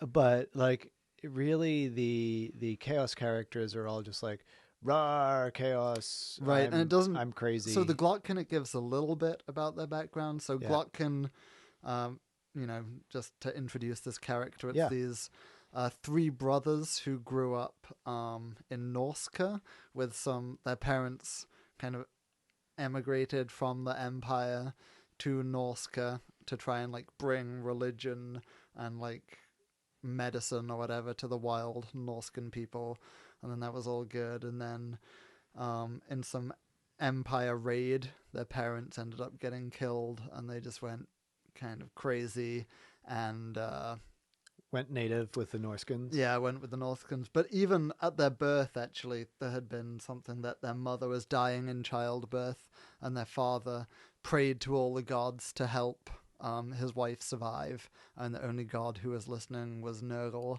And when the kids were born, they each had the little trilobe Nurgle birthmark on them. So they were all... You've got one of those, Tom, right? Yeah, right? Exactly. I just discovered it the other day after I got Nurgle obsessed. But where is it?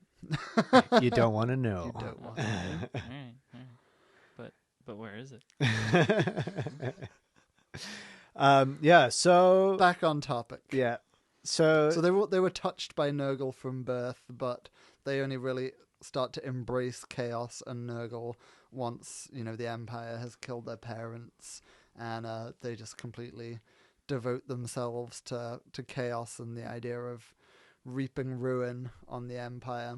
Yeah. And the book basically begins with Archaon deciding that before he launches his own invasion of the Empire, he wants the Empire to be already ravaged by another invasion, and the most efficient invasion would be something Nurgly that involves a lot of plague and weaken the Empire through disease. Yep. And so this is what happens, right? The Glottkin come down, swing through the Empire, in pretty short order, right? There's the march. So there's a great map actually in the book. Yeah. So there's a 3-pronged attack, which is all summarized in this map. Yeah. I just opened my book right to it. It's on page 78 of the book. So there's a 3-pronged attack, one of which is led by the Glottkin themselves, who land in Marienburg and ruin that city. There's a little bit where some vampire counts help protect that city. Yeah, and that's actually a bit of a theme throughout this, is that the vampire counts, of course, being immune to the plague. Right. They're the only things that are really healthy enough to help protect And having the already city. established in Nagash that there's kind of a alliance of convenience between the Empire and the undead. Yep. The undead are helping.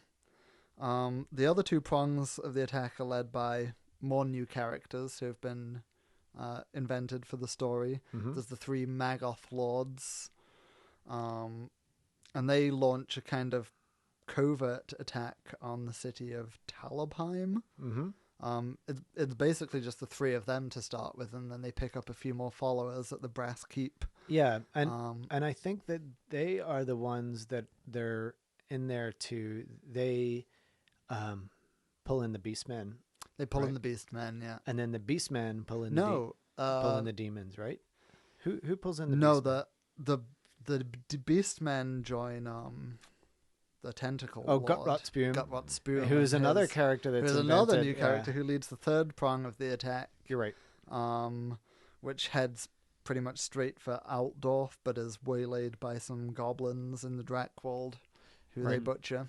Yep. Wait, what? They butcher them, Ricky. The goblins die Forest in their goblins droves. It's deserve all right. They're to die. forest goblins. They're not real goblins. Yeah, forest goblins, spiders. Yeah. Ugh. The Magoth Lords, I think, are entirely just in the book because somebody came up with a cool concept for a model and was like, all right, Let's rock and roll with it. do this. Yeah, because it's a new kind of beastie and a new set of rules, and Hmm. Yeah, the kits are super cool. The kids They are are. cool. The 3 of them, they just turned it into something in the book. yeah, which is fair enough. I think this whole book is part of the End Times series because they thought, Nurgle models sell well. We have these ideas for some crazy cool Nurgle kits. Let's build some End Time stuff around it. Which I'm fine with, obviously, but I do think I was missing that kind of... It doesn't matter. I think that's Right. that's That's the really what thing. it boils down to, right? Yeah. So let's continue through the story, right? So you have these 3-pronged attacks. Every city on the way falls Yeah. until they get to Altdorf. That's another thing. The battle stories get a little repetitive because it's like they come to a city. There's some very resistance. brave resistance that then crumbles and is butchered by plague and and swords. that's it. And then okay, let's go to the next city, and the same thing happens. Hmm. So they pull in the Beastmen, they pull in the demons. Epidemius makes an appearance, and it's all basically all of the demon stuff arrives at all of the chaos stuff arrives at Altdorf all at the same time. Mm-hmm. Which is cool. They've all been kind of racing each other to Altdorf because they, Yep. being Chaos Lords, they want They want the personal glory, yep. but then they all arrive there at the same time. Yeah, and when they get there, all of the steam tanks are there, which I thought was kind of cool. It's like, okay, you want a battle that has multiple steam tanks? Here they are. And all of the remaining legions of the Empire are there, and the Bretonnians swing in from across the mountains.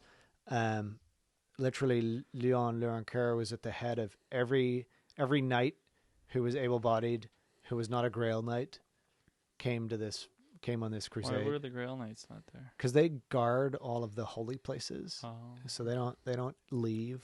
Lazy. Yeah, they're just lazy. They're the That's- old guys, right? I see. So they all arrive there, and then Vlad von Karstein turns up with his undead legions to he gets made into an elector count of He the gets Empire. Right? promoted into an elector count. Officially turned. Yeah, here you go. You're now the elector count of Sylvania, Uh-huh. and he's a legal part of the Empire. And there's some cool scenes, I think. There are cool scenes. Like there's a really cool scene where now the Supreme Patriarch is a beast wizard, and he's got Gregor Martek. and Instead of the Light Wizard? instead of the light wizard guy, yeah, The gold faced guy, metal Balthazar Balthazar Gelt. Gelt. He was metal, okay. Yeah, Yeah, was he metal? wizard, Yeah. So this guy's all kind of rags and smelly. He's and hardcore there. He is hardcore. There's a cool scene where he leads guys into the Imperial Zoo, and it looks like he's cornered and outnumbered, and then he just whistles, and the Imperial Dragon comes over and eats everything. Of course it does. Yeah, it was kind of cool. But the part that I don't like, I was saying about how it doesn't matter. it has a complete Deus Ex Machina ending, right? Where it's like, okay, everything's looking really bad. The Bretonians have come and Leon Leoncoeur is dead, and all these demons are in the city and everybody's gonna die, and oh my god, it looks terrible for the Empire. And then, boo! Yeah, Karl Franz is there and is effectively godlike, and there's this huge, holy explosion that kills all of the demons. So the new Supreme Patriarch has found Karl Franz after he kind of escaped from the battle in Nagash, and he's just kind of broken and whatever, but he comes back to defend the Empire anyway, and he gets beaten first of all by the Glottkin. Yep. He just gets slapped down because he's a kind of a husk Yeah. of himself, but then there's some like flash of golden light, and he's like reborn as this Karl Franz ascendant. Yep. Who just then beats Glottkin face. Well, yeah, and not only that, all of the plague is now gone. Mm-hmm. Right. And all of the demons are gone, and everyone who was there, who was mostly demonic, is dissipated and gone to the realm of chaos, or dead, or it's really hard to tell. But it was like, okay, so it gets harder and harder and harder and harder and harder, and then boom, your problems are all solved in a flash of light. And that kind of that was what left me feeling like, oh, I'm kind of getting into this. Oh, I don't know how they're going to end it, and they ended it with a kind of wave. Yeah, I mean, the whole point of the story is that now the Empire is kind of drastically weakened for the next invasion that's coming. It's true, which is what Archaon was setting out to do. It's what he was setting out to do. It's just kind of anticlimactic. It was. It was a bit of a lame ending. It is a bit of a lame ending. Well, it's not necessarily the ending for Chaos either, though. I mean, there's it's the ending for Nurgle. Body. There's kind of a passage that says that Nurgle's power is now faded, and he's not going to take any more role in the end times, probably. Yeah, that's interesting. So yeah, I think the cool parts that I really liked about this book, there's a lot of interaction between Festus and Kugath. Mm-hmm. That's one of my favorite kind of sub storylines, is that Festus is busy at work in Altdorf, kind of setting plagues at work to weaken the city for when all the people arrive. Yeah, singing and dancing all the while. Yeah, he's like, there's a fun thing is it gives you a lot of insight into like, the character of Nurgle being the jovial god, and like all of his followers are just like they're like spreading these horrible toxic plagues, but they're just super jolly and they're super happy happy all the time. Yeah, and they're having these just like absurd conversations with each other. Yeah, I really like that. Mm-hmm. So we were talking about characters that got killed. The Brass Bull, is that what he's called? There was a big Doom Bull character. I don't know if that was a special Torox the Brass Bull. Oh yeah, didn't Marcus Wolfhard Wolfhard shoot him kills with him. one shot? Yeah. One shots him. That's my boy.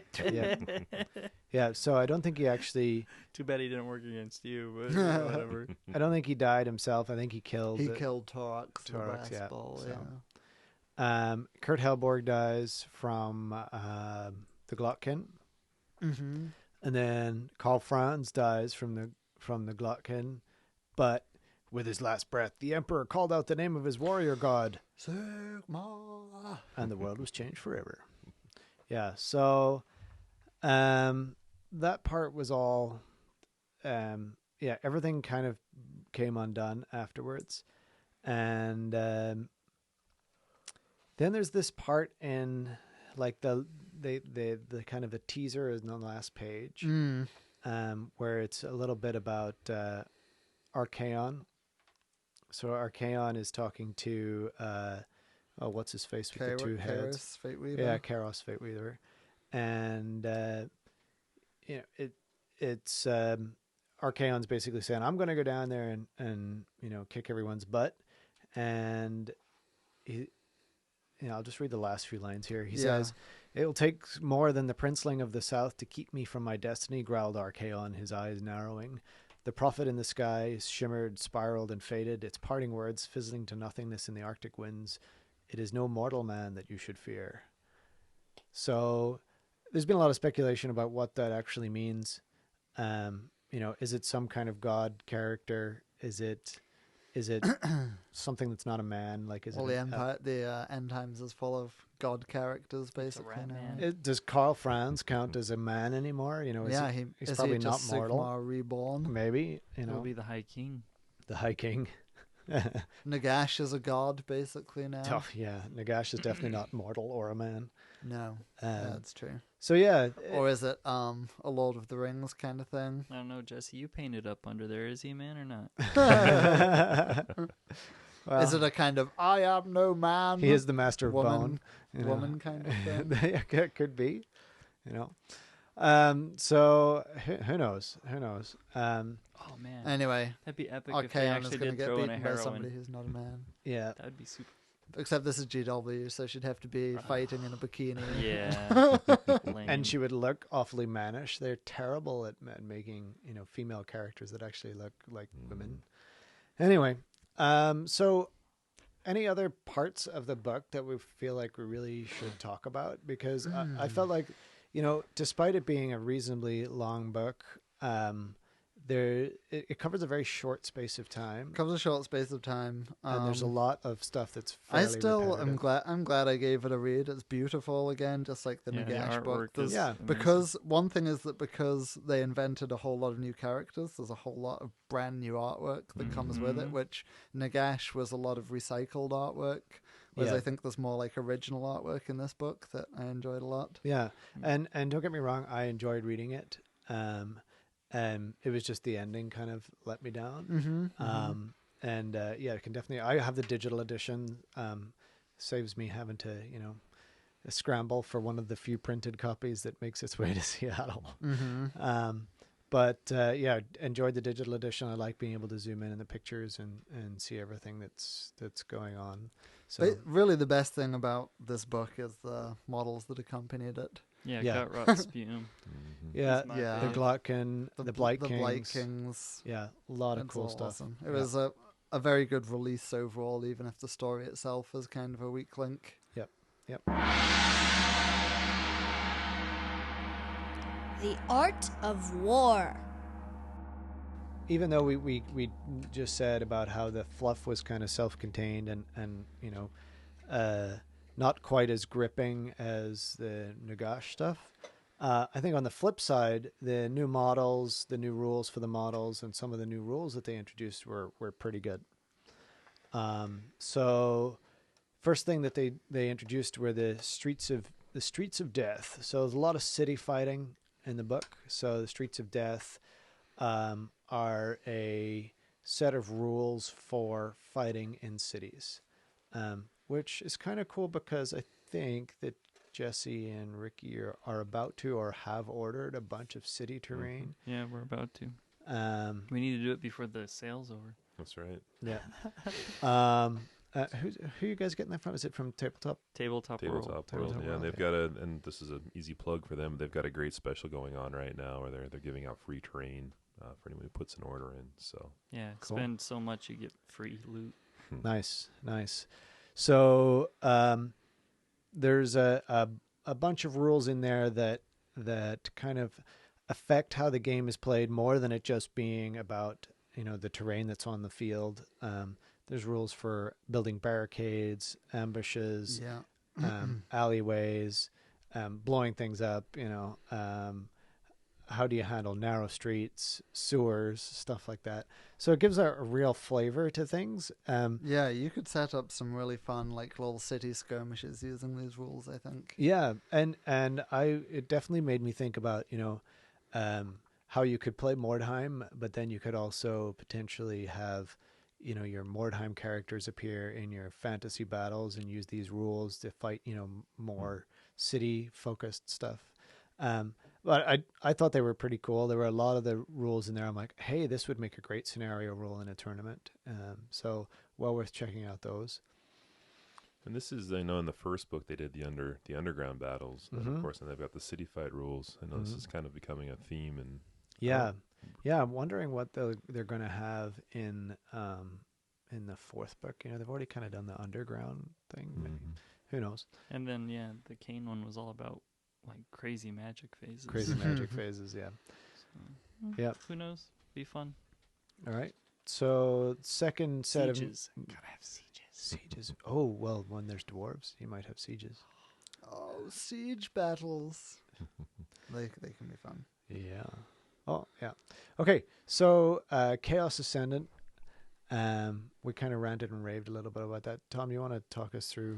We want to talk about the Chaos Legion or Chaos Ascendant? Whatever appears first in your book. Chaos Ascendant is first of for all, me then. as well. Yeah. Chaos Ascendant it's a rule that appears in some of the special scenarios in this book. It's not gonna affect most games, I think, but basically you choose a god at the beginning of the game who is your ascendant god.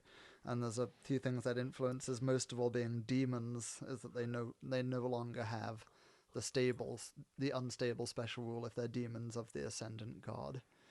So that gives a huge buff to. Yeah, so they're just flat out demons. unbreakable. They're just unbreakable. You can just have huge unbreakable units. Yeah, well, and beyond that, your demon princes or your greater demons are unbreakable. So that's definitely something you only want to have in a scenario, because that would be horrible if you were running a mono list. Yeah. Anyway, yep. And then there's a couple of other things that influences, but the big one is that when you're playing these Chaos Ascendant rules, all Chaos Wizards can use this Summon Infernal Legion spell, which is kind of like, the Law of Undeath summoning spells, but you get to bring in demons of whatever the ascendant god is. And it can be cast at 3 different levels to bring in 100 points, 150 points, or 200 points worth of demons. And you only ever see it cast on a 17 plus for 150 points to bring in a skull cannon. In a skull cannon. Yeah. So that's what we were talking about in the tournament before, yeah.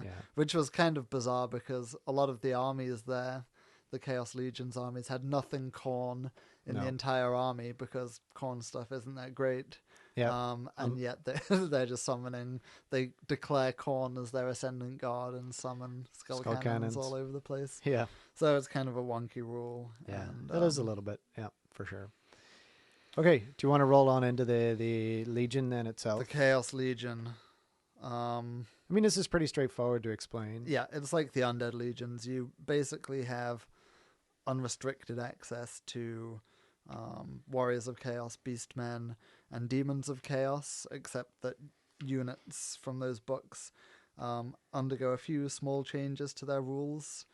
One of the most important ones being, as we discussed for demons, they lose their demonic instability and instead gain unbreakable and unstable. Which is strictly worse for them.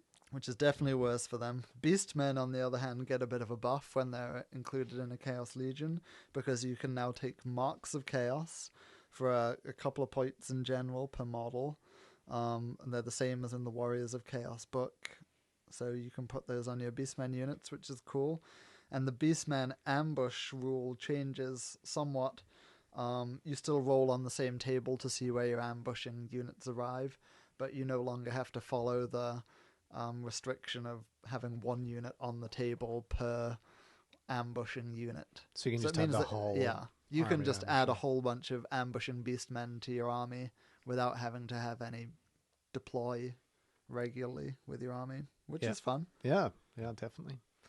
The Reign of Chaos table changes slightly also. It does, and the Eye of the Gods table changes to be more favorable, actually. Yeah, they're both more favorable. They're both more favorable because the Reign of Chaos is now most of the... So the Reign of Chaos, for people who don't know the Demons of Chaos book, it's once you roll your Winds of Magic, you compare the number to some table and it has some effect, which in the Demons of Chaos book can do bad things to both yourself and your opponent. Whereas now under the new table, it's only doing bad things to your opponent. Yeah. So bonus times for Chaos. And then the Eye of the Gods table, the number 7 roll, which is the most common one, becomes a little better. Yep. Okay, so those are kind of the new rules that they introduced, and then they added a whole bunch of new models. So the Glottkin we already talked a little bit about during the pit. I'll just go into a little bit of specifics. He's move 6, weapon skill 6, BS 3, strength and toughness 6, 12 wounds, 1 initiative, which is why Purple Sun is his favorite thing.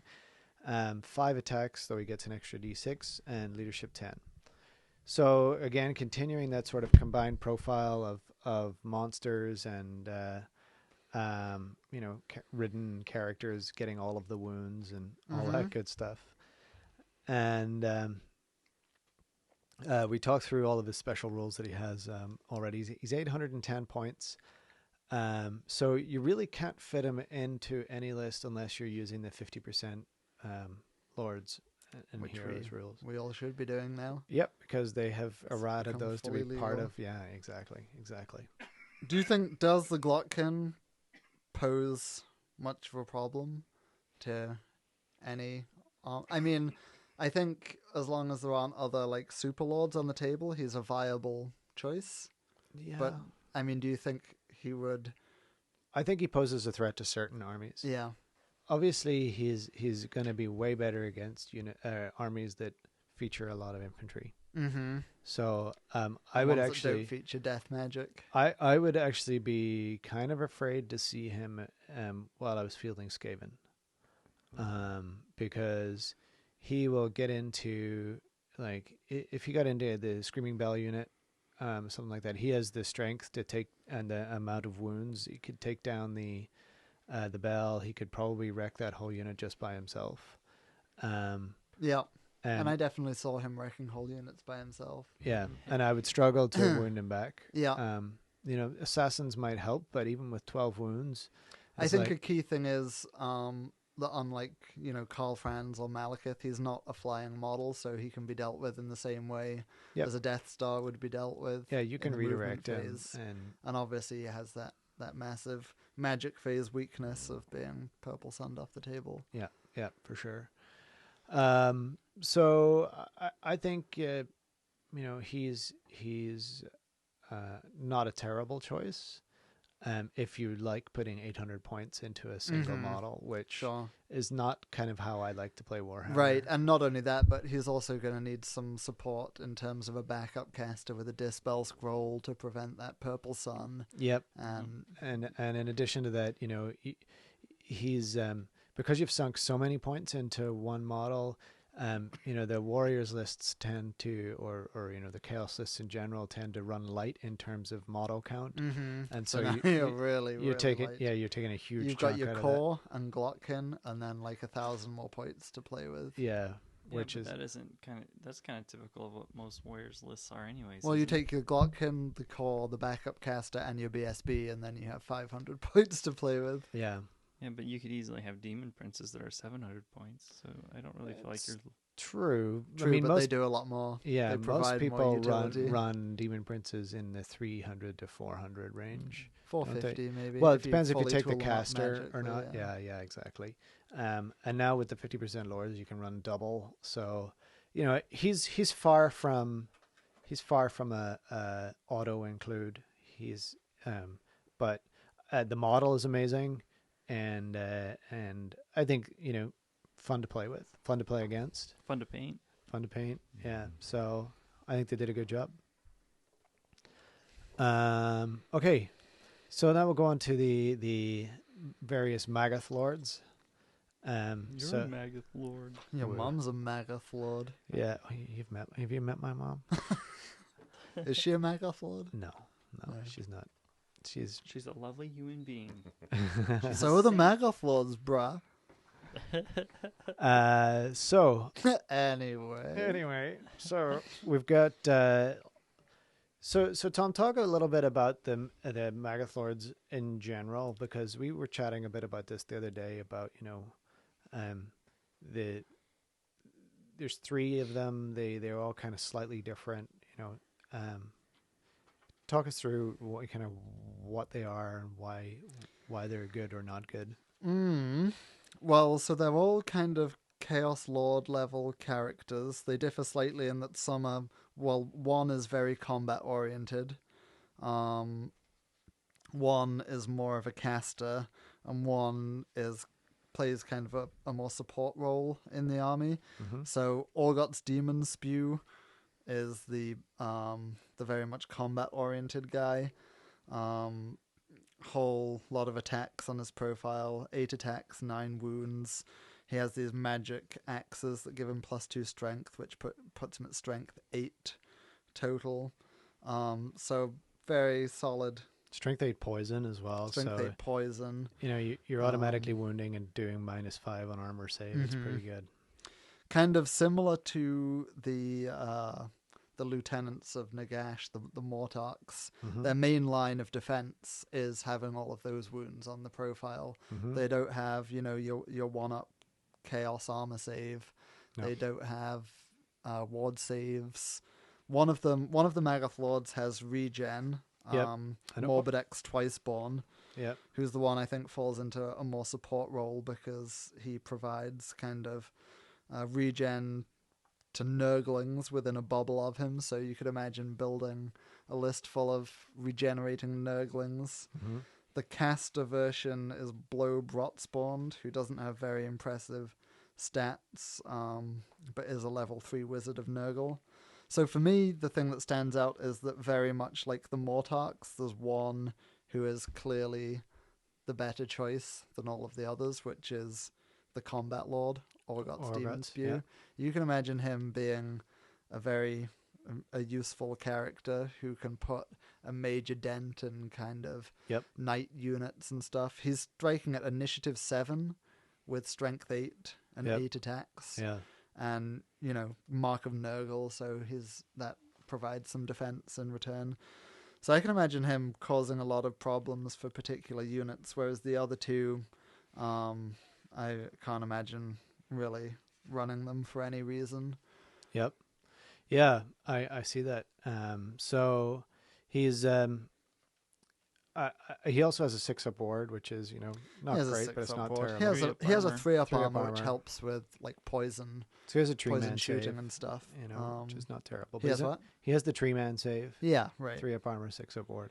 Yeah, it's not going to save him in combat against. No, and he's only tough 5. And he's tough 5. Yeah. So you're looking to throw him at stuff that he can do enough damage to prevent damage coming back, like a night bus. Yeah. Or monstrous cavalry, something like that. Yeah, and this is the interesting thing is that some of these big characters that they're making, the majority of them seem to be aimed at being able to kill units of infantry or, being able to kill rank and file units. Mm-hmm. A few of them are able to kill other characters. Right. And, there's some that are just amazing at killing both, and we'll get to that in a minute. So, yeah. Okay, so yeah, I don't think that Blobe Rotspawn, Bloab maybe? I don't know. Bloab, Blobe, Morbidex Twiceborn. Yeah. I can't imagine them being too useful, but I would run Orgott's Demon Spew. He's basically like running a kind of expensive monster. Yeah. You just another combat threat. Don't make him your general.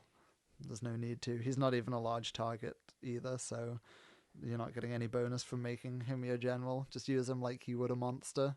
Yeah, that's weird that they're not large targets, and neither is the Glottkin. Yeah, I know. I'm assuming that's purely an oversight because the Glottkin is probably the largest large target. Nagash is actually taller than him. Now I'm looking at them. Nagash is taller. But he looks kind of thin and wispy compared to the great big fat blob girth that of is the Glottkin. the girth of the Glottkin, indeed. Yeah. Okay, so those were the Magath Lords, and then there's more Nurgle stuff to come. The Blight Kings. Yeah, the Blight Kings. What? Got Rod Spume first. Does he come first? Oh no, I guess Nah. they do. They talk about the Blight Kings first, in the book. We're just going in book order. So here. we've got the Blight keep up with Kings, the which program. are a very interesting unit because they're different from anything else we have in the game, pretty much. Yeah. So Tom, you've actually put together a unit of these guys, or Yeah, a couple of units. I but don't know. I'm running out of voice because I've just been babbling constantly. Yeah, sure. So somebody else tell me what you think of the Blight Kings as somebody who will be fighting against them soon. Yeah, I'm going to shut up too. So this is for Ricky and Jesse. I don't know. The only thing I know about them is they're regular infantry, correct? They're regular As far infantry. as the rule goes by, yet they're one of the few models that's on a 40x40 base. Mm-hmm. That's right. Um, They're the only infantry models on a 40. Yeah. And they have a base. stat line that would suggest monstrous infantry being having 3 wounds, 3 attacks. I mean, they really seem Tough like 5. like a Chaos Ogre, the version of what a Chaos Ogre would be. Right. If they actually have And yet, those. so they're on 40 mil bases, but when you actually look at the models, they are basically infantry height, at Yeah. least. They're Yeah, just they're not looking at it right now. He's not that large. they're not they're not he's- ogre-sized models by any means, and I think the reason they're on those 40 mil bases is purely just for like the dynamic posturing of the models. Yeah, Because they don't make a 30 mil base. Yeah, right. Yeah. They would. Yeah, they do end up looking a little bit dwarfed on those 40 mil bases. Something in between would be ideal for them. Have you I ever guess. seen anyone try and put them just for scale? Anyone trying to put them on 25 mil bases before? To see if they- I experimented with. I've been building a unit of these guys, and I experimented with trying to rank them up on 40 mil bases, and it On doesn't 25 happen. mils? 25s, yeah. 25 mil bases. It's I not mean, possible. they're so dynamic and so kind of broad and bulky. Yeah, I think they're great. I mean, the models are just phenomenal, and I'm glad that they, made the decision to just go with it and put them on larger bases instead of try and, Yeah. normalize them all so that they fit together. No, because gameplay wise though, Tom, have you actually played a game I have with the not Blight? played a game with 'Cause I'm them. That's going to curious- be King of Cascadia. And I'm curious whether it's going to actually give them an advantage, by not being large targets, it being on such a large base. It doesn't really give you an edge at gives all. It's a disadvantage. No, it's a It's a huge huge disadvantage disadvantage, yeah. because Yeah. they get one supporting attack each. Mm-hmm. They get one supporting attack each. They have to have ranks of 5 instead of ranks of 3 in Yeah. order to gain rank bonuses You're or be just not going to get that steadfast. many. Even if you had a 10 man Yeah. unit, you're not going to get that many in And close combat. they're Right. only move 4. Move 4, So and they can be. wheeling them is just going to take your whole movement. If you run them 5 wide, which is Yeah. what you need for bonuses, they're But not going to be a they're wieldy unit. They're still very cheap for what they do, though. I mean, they're 40 Yeah, points. So that's the for, thing. They have the they're- bountiful blades thing, Yeah. which really helps them a lot. They cost the same points basically as an That's like- ogre. Yeah, Yeah, let's talk through their stats here. So they're 40 points a model, Mm-hmm. move 4, weapon skill 6, BS 3, strength 4, tough 5, Tough 5. 3 wounds, 5 initiative, 3 attacks, leadership 8. So they've got the champions got the Eye of the Gods just like the other warriors champions. They wear chaos armor Mm-hmm. and a shield, so they've got a 3-up armor save, and they have an array of weaponry, which is this bountiful blade special rule. It's the same as Um, Black Orcs, essentially. You can, Yeah. At the start of beginning each a combat, you choose. You can be a great weapon, so you'd be strength 6, 2 hand weapons if you're up against tough 3 stuff, or hand weapon and shield if you really need to make that parry which save. makes them versatile. Very versatile. They've also Yeah. Mark of Nurgle with weapon skill 6, which means against everything that is rank and file in the game, they're only being hit on 5s. So you have to hit them on 5s and wound them likely. I mean, it's a tough 5. They're a lot harder to wound, and a 3-up armor save on top of that. Wow. So they're hard to kill, and they've So got they 3 have wounds basically each. a character stat line. Yeah, which It is seems part kinda of like the seems fluff, like a unit right? of characters, basically. is Right, what it's it a is. Yeah. unit of model-wise and stat-wise. It's like a unit of individual characters. They're kind of like an upgrade from Chosen, right? This Yeah. is kind of the idea. It's like they're very, very nerdily They're chosen. very chosen. Yeah. Yeah, I mean the increase on their defense is just huge compared to chosen being Yeah. tough 5 and 3 wounds. Yeah, I think they can take a magic banner, and I think you'll see the move banner on them, to get around that large base size. You can Yeah. make them move 5. That'll help. You've been reading my King of Cascadia list. I actually have not, but that's exactly what I would do. Yeah, that's exactly what I would do as well. That is not what I would do. I think the I mean the Hang on. What would you do, Ricky? what what would, would Rick- Ricky Rick do? do? I would give them the storm banner. And that would be cheating. Oh. Ricky's not very good at this Well, you're not game. going to look at my list till the end of the game, right? Hang on, that's Tom's line. Razor Banner would be a fair choice as yeah. well. Yeah. And then take the two-hand weapon approach and just try and Yeah, blend Yeah. up lightly armored stuff. Mhm. Meh, I don't know. it's not too bad. Obviously, most of the time you're going to be using great weapons with them and just wrecking Yeah, face. they've already got. What they- Yeah, sometimes you're going to not want to. They're initiative 5, right? So you might want to get that first hit in. I mean, I'm only going to use extra hand weapons or hand weapon and shield against stuff that I can do enough damage to that way to like lessen the damage coming back at me. Yeah. So against big hordes and stuff, I'm not going to kill enough that way to prevent any damage coming back at me. So I'll just take the initiative hit and. Oh, that's interesting because I would think like against hordes, like if I think about like just clan rats, for example. Yeah, say I'm fighting a whole bunch of clan rats. If you're fighting a whole bunch of clan rats, you're going to be hitting them on 3s and wounding them on 3s. Yeah, but the difference between wounding on 3s and wounding on 2s is pretty big. With the extra attack. Yeah, maybe. But I don't think anything that the models, the hordes that you'd want to kill. I mean, they're not going to really have any response for killing the Blight Kings themselves. Either they're toughness 5. Yeah, Right. So a Tough Tiny Rat's going to 5. hit on a 5, wound on a 6. I'm going to be taking so little damage back either way that I'm But just then you've going to got choose armor. the highest damage output weapon, I which think- I I think think if you the- run the math is always probably the gonna great be weapon. weapon. Okay. Especially if they have, light armor and a shield or something. Yeah. Yeah, interesting. Okay, so they're an interesting unit. We'll find out more after King of Cascadia whether Tom still likes them. So the biggest disadvantage of being infantry is the fact that they get thunderstomped. Thunderstomp. And they can be And they could 13th. be dreaded and, 30th. and Oh, that would be tragic.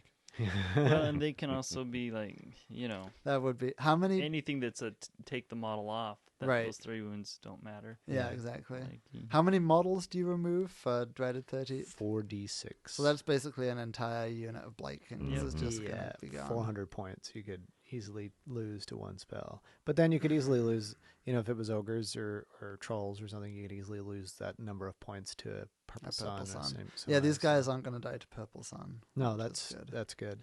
And also, Final Trans will only work on a 6 on them because they're It's true. multi-win models. So yeah, and they are beautiful models. Like from a super cool. even if you if you don't like the Nurgle aesthetic, you can appreciate the artwork that's gone into creating the models. And I think you were working out the other day that with the combination of kits and different bits and pieces and stuff, you could easily make 100 Oh yeah, without there's so many combinations. you can heads do. and arms and weapons and so forth. So lots of bits for people to convert from, so buying a unit of them and then having all those bits left over to do Nurgle conversions and so forth. Yeah, I think 2 kits of those and your whole army could just be Nurgleized Yeah. easily. Yep. Nurglified. All right. So I think this is the last of the Nurgle entries is Mr. Spume. Yeah, I love his fluff. I thought he was really... Yeah, what is his fluff? So I know a little bit about it. I mean, I've read the book obviously, but he's kind of like the yeah, he went... fleet master. Yeah, he was kind of like the best sailor in the village. And then I think part of that was that he was chosen by Nurgle. And then he started, I don't Nurgle's know. chosen sailor. Yeah, and the next thing you know, he's like, he starts hunting this beast. This beast, I think, it doesn't really say what the beast was, but The white whale. No, It it's does like, feel like that a little bit. yeah, Megalomaniac. yeah, Glott very much scheme. so. So he actually swims down into the ocean. I think Nurgle gave him like the gift of breathing underwater from the way It's a it kraken. sounds. You think he was going to be fighting? Yep. Yeah, and he goes down, goes down under there, wrestles the thing, and basically, I think dies, but Nurgle saves his life just as he pops out of the water, and so when he gets back on the boat, he's now got rot spume, and I think He's kind of merged with the Kraken. Kind a of little merged bit. with the Kraken's power. He has all these tentacles, and he's the Lord of the Plague Fleet. Yeah, I didn't which really the- describe that well. I'm sorry. No, that's all right. The Plague I Fleet is loved it when I discussed read in it, the yeah. fluff quite a lot, and it sounds like it's described pretty vividly, and Yeah. it sounds It's really very cool. It sounds Just like, like these crumbling, rotting ships floating around. Like yeah. they're like half alive beasts. to Yeah. me, it sounded like a cross between like the ships from the second Pirates of the Caribbean movie. Yeah. A Right. little bit like that, or maybe crossed a little bit with some of the Cthulhu mythos stuff, and I thought it was very evocative. Yeah, I like the imagery of the Plague Fleet. It seems Yeah. really cool. There's So- just like cannonballs ripping through them, and they don't matter. It doesn't matter because they're just like rotting hulls anyway. Yeah, It's Yeah. like, they don't whatever. care. So he's 250 points. He's weapon skill 8, strength and tough 5, 4 wounds, 5 attacks, initiative Leadership 7, 10. and leadership 10. Leadership 10. Super Beautiful good. for Yeah. a Chaos Lord. Yeah, there's not too many of that. So it's a Chaos Lord stat line except for 4 wounds Yeah. and leadership 10. Yep. So he's got chaos armor and a great weapon, so a 4 up, and he's got the Nurgle's Rot mutation, which is the one that does the strength 1 hit in base contact, no armor saves. I have the God's Mark of Nurgle, so with weapon skill 8, there's a bunch of stuff will be hitting him on 6s. Yep. Like anything with weapon skill 3 will hit him on Skill 6s. 3.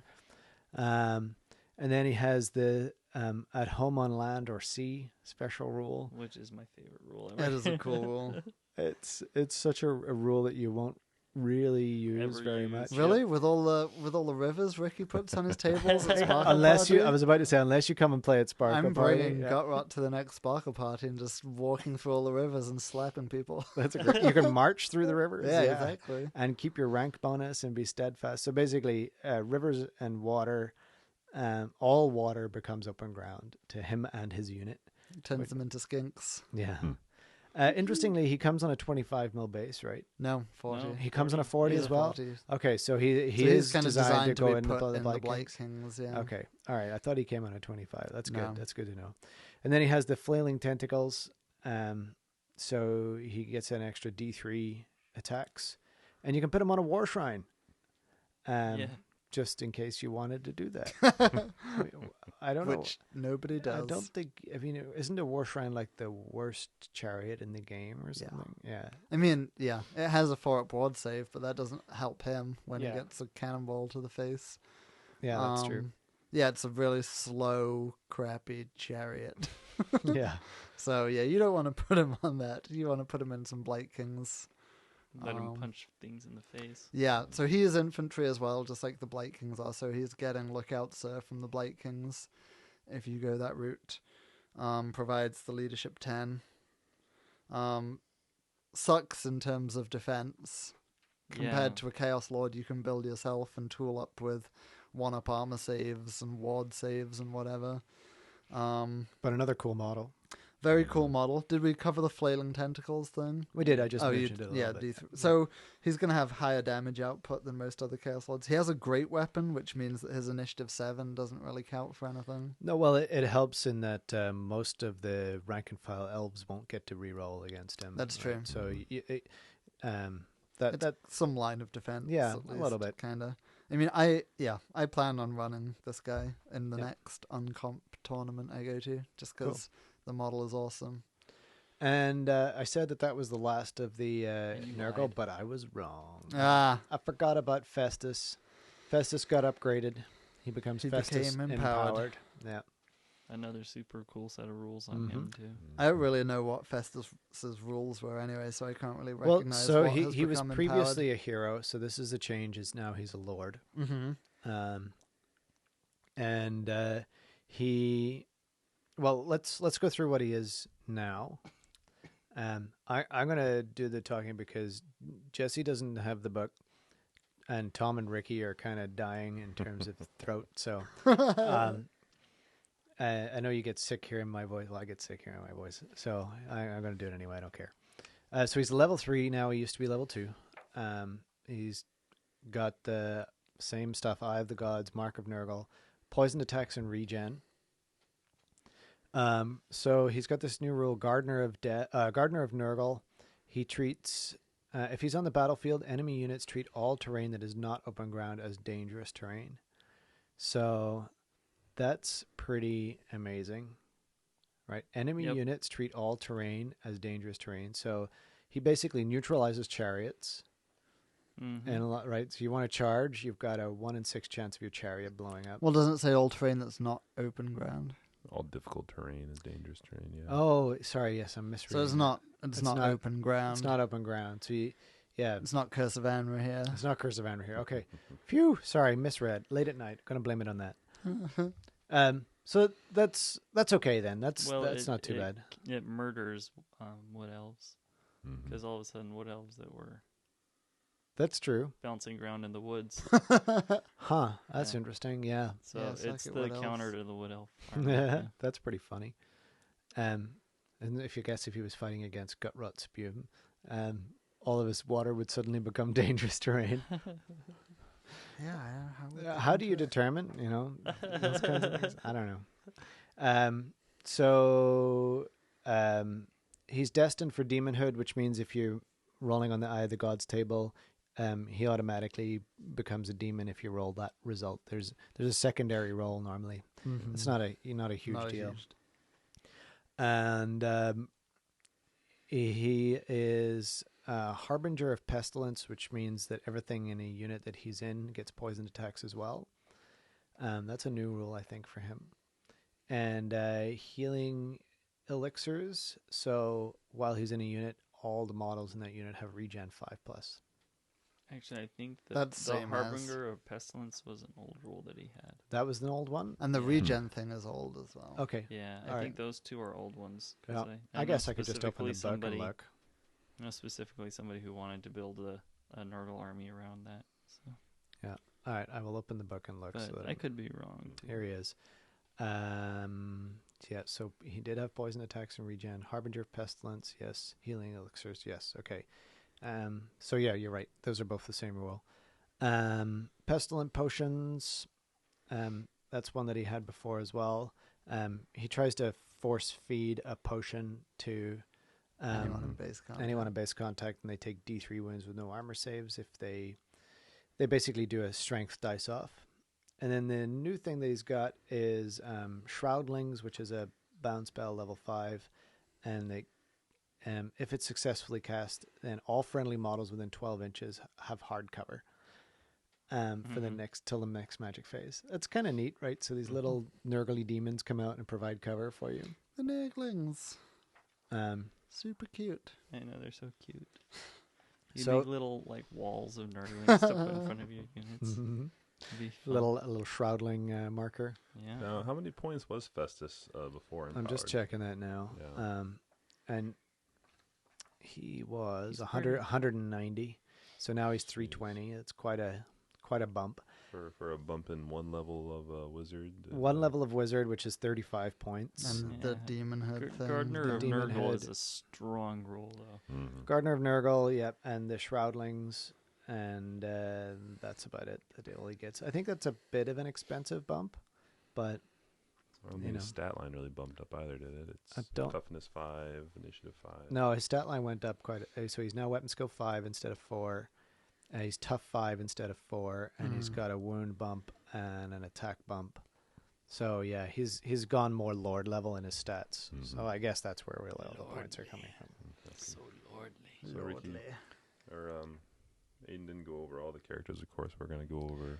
Oh, that was just Carl. the Nurgle ones. Just the Nurgles so And far. then we've got We still The- have our best friend Carl Franz. KFA, as he's been known as now on the forums everywhere, and Yeah. Probably the most notorious. I think probably the most notorious character out of this entire book. yeah, for sure. So it's funny because it's a book all about Nurgle, and the best character in it is an Empire character. So they probably sold a whole bunch more Carl Franz models when they released this. So Carl Franz Ascendant. All right, so this is Carl riding on Deathclaw. This is Yeah, he Carl is. in like the last page of the whole Glottkin book. Yeah, this is not how he is in the whole book. It's Right. just like, okay, and now I'm back, and I'm a badass. Carl at 10 to midnight. Yeah, that's it. AC/DC, Carl. That's it, yeah. So he is So he's obviously a lord. He's 810 points. What is this magic 810 number? I don't quite understand It's the it. same Well, I as, think for Glottkin, I don't know, maybe I'm wrong. I thought it was something. Isn't like Nurgle's like each of the Chaos Gods is associated with some like number. Well, it's and 3 for Nurgle's is- Nurgle, right? No, I think Nurgle's is 9, Nurgle's is 9. which is 3 squared. Oh, 3 squared. And then this is 81 is 9 squared. squared, and So 810 points for Glottkin. I could just be doing numerology. You bit might too be much just into too it. much of a Why mathematician. so- else would it be 810 though, bruh? The only thing I could see him doing is obviously they want to have him under 750. So at least you're limiting him to 2,000 point games or bigger. Yeah. Um, Yeah, I could see that, but I don't know why 810 is their I don't know. magic That's number. weird. But anyway, there it is. So he is a combined profile, comes with a 3-up armor save. Mhm. He's flying, immune to psych, large target, stubborn, and terror. So he has this blood roar special rule, which I think is the same as what the Carnosaur can take. So you have to add an extra d6 whenever you're making a leadership test, and you discard the lowest result, which is kind of funny. So if you're charging skinks, for example, they'd need to roll 4d6 and discard the highest and the lowest. Average. Yeah, so you pick the two in the middle. If he's your general, he's got an inspiring presence of 24 inches, which is pretty insane. And it's Yeah, how do you like that, Mr. No Large So Target he is Glottkin? he's a large target. Yeah. He is, yeah, but So but that makes Glottkin me isn't. think that it might not be a mistake then for Glottkin, like just overlooked, because if they've done it once in the book, I would No, expect if it's an oversight that would just be missing from all the characters in the book. who knows? Who I knows? imagine they play tested Conspiracy. Glottkin with that charge bubble. No, and- yeah, maybe. I mean, and an it 18 was inch. just, oh my god, everything is re-rolling their charges. But they could have kept the bubble to 12 that bubble inches, to yeah. 12. Yeah, and that's just- yeah, true. Oh well. Well, Okay. whatever. Yeah. Descent. So apparently Carl is now the Lord of Lightning, and has an innate bound spell at level 6 where he can do d6 strength 6 hits to something within 18 inches. Do you think that he's Lord of Heavens incarnate? No, that's still gonna be Tato Echo. Yeah. And then that bounces onto more stuff. You keep rolling a couple more times. You might do It's chain extra damage. lightning, A little bit like a basically, mini yeah. chain lightning, yeah. So all of that kind of pales into comparison when you just look at his bare stats and his magic items. So he's weapon skill 7, strength 6. He's only tough 5, only 9 wounds, 7 initiative, 10 attacks, leadership 10. Yeah. 10 attacks with the essence of Galmaraz, which wounds automatically and no armor saves, and does D3 plus 1 wounds. And then his Silver Seal D3 talisman is a 4-up ward with Magic Res 2. So while he might only be tough 5, he's got a 3-up armor save against any pew-pew. He's got a 4-up ward and a 2-up ward against spells. And when you get into combat against him, he's going to be doing D3 plus 1 multiple wounds with 10 attacks. So even if he only hits you a couple of Wound times, automatically. it wounds automatically and no armor It's saves. the auto wounds that make it like so perfect for fighting other big characters with. Yeah. Because There is. toughness means nothing. We were going through it and trying to figure out, is there any other single model that actually can take down Carl Franz? You mean before Kane came out? Kane came out, maybe not. Before Kane came out, Yeah. no, there No. wasn't. There's some who you could imagine getting very lucky. Like, what's the best combat character you can imagine building in the game? Oh, actually building? Yeah, building your own combat character. Well, building my own, I think you could probably do it with the Demon Prince. no. What about Arcan? Do you think No. Arcan could take him right A now? 3-up one, No. a 3-up 1-up, 3-up rerollable ward save with a reroll You can't ones. get that on a Demon Prince. You can get that on a Chaos Lord. Chaos Lord. I don't. You see, I don't build these things. I just have to fight. fight You the just have bloody to thing. you just have to splat them with hell pits. Yeah, you can't do that on a Demon Prince. You can do it on a Chaos Lord, which might stand a reasonable chance of fighting Carl, but probably not. I don't know. I can't think of anything that I would can't actually think have of a anything chance. that stands a chance against him. Cannons stand a great chance against them. Well, so he did die quite a few times in the turn. Yeah. High magic is the only way to deal with him, right? He's only Yeah. got two. He's only got 2 magic items. You arcane on forge one of them, and then he's either beatable in combat because he doesn't have that he doesn't have the crazy weapon, or you can shoot the crap out of him because he's got no armor. Yeah, I no think the things voice that save ended anymore. up killing him at the tournament were artillery or just being tar pitted and Yeah, kept out of the game He by big died, hordes. I think, more than he survived in the games that he was. I think played. maybe people were a little reckless with him and Well- assumed that because of all the hype like people have been Yeah. giving him, you could just do Plus, you look at the anything with army. him. Look at the army that he's paired with. It's still Empire. Empire is a great army It can be, but still, it's with an 810 point chunk bitten out of it. with a big chunk missing, right? Mhm. Right. And I think that you have to build a list around him in order to support him, and it has to be fast to stay within his leadership. You know, all that stuff. So You know, he would just go in with a sort of standard knight One up army. one up army Yeah. and just replace the steam tanks, yep, right? yeah. And then Couple cannons. a couple of cannons and a bunch of lot knights Knights and core. and A level 4. Yeah. level 4 on life Yeah. probably. You know, keep healing him back up. It's like it's going to be so hard to wound him anyway. But it's like what it's what Ryan said is every army has something that could kill him, some way to deal with him, and it's up to you to bring it. If you don't bring it, then don't complain when he rolls your army. Yeah. And Fact. that's the thing. Everybody has something that could deal with a character like this. If you decide you don't want to take that because you want to take a big character too, then don't QQ when he kills your big character. Yeah. You know, so yeah, play balanced armies, and you'll probably be fine if Carl pops Balanced up. army. Is I mean, I think he dies to poison shooting. Oh yeah, You know, not easily, but he does eventually. yeah. Having 9 wounds is what really sucks, which is why if you had him with a Tough, life yeah. wizard, it's like, oh yeah, I got him 3 wounds off him. Oh, there they all go back on again. I had that experience.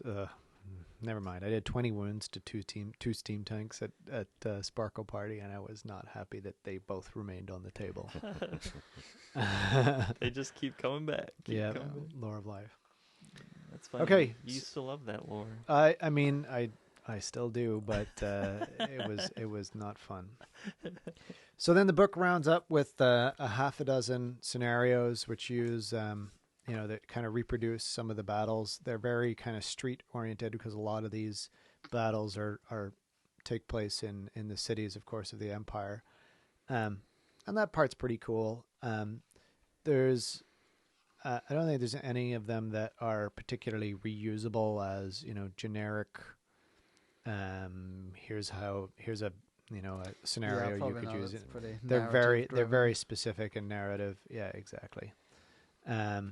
But if you happen to collect these armies, or you have a group that collects these armies, I really enjoy playing through narrative stuff.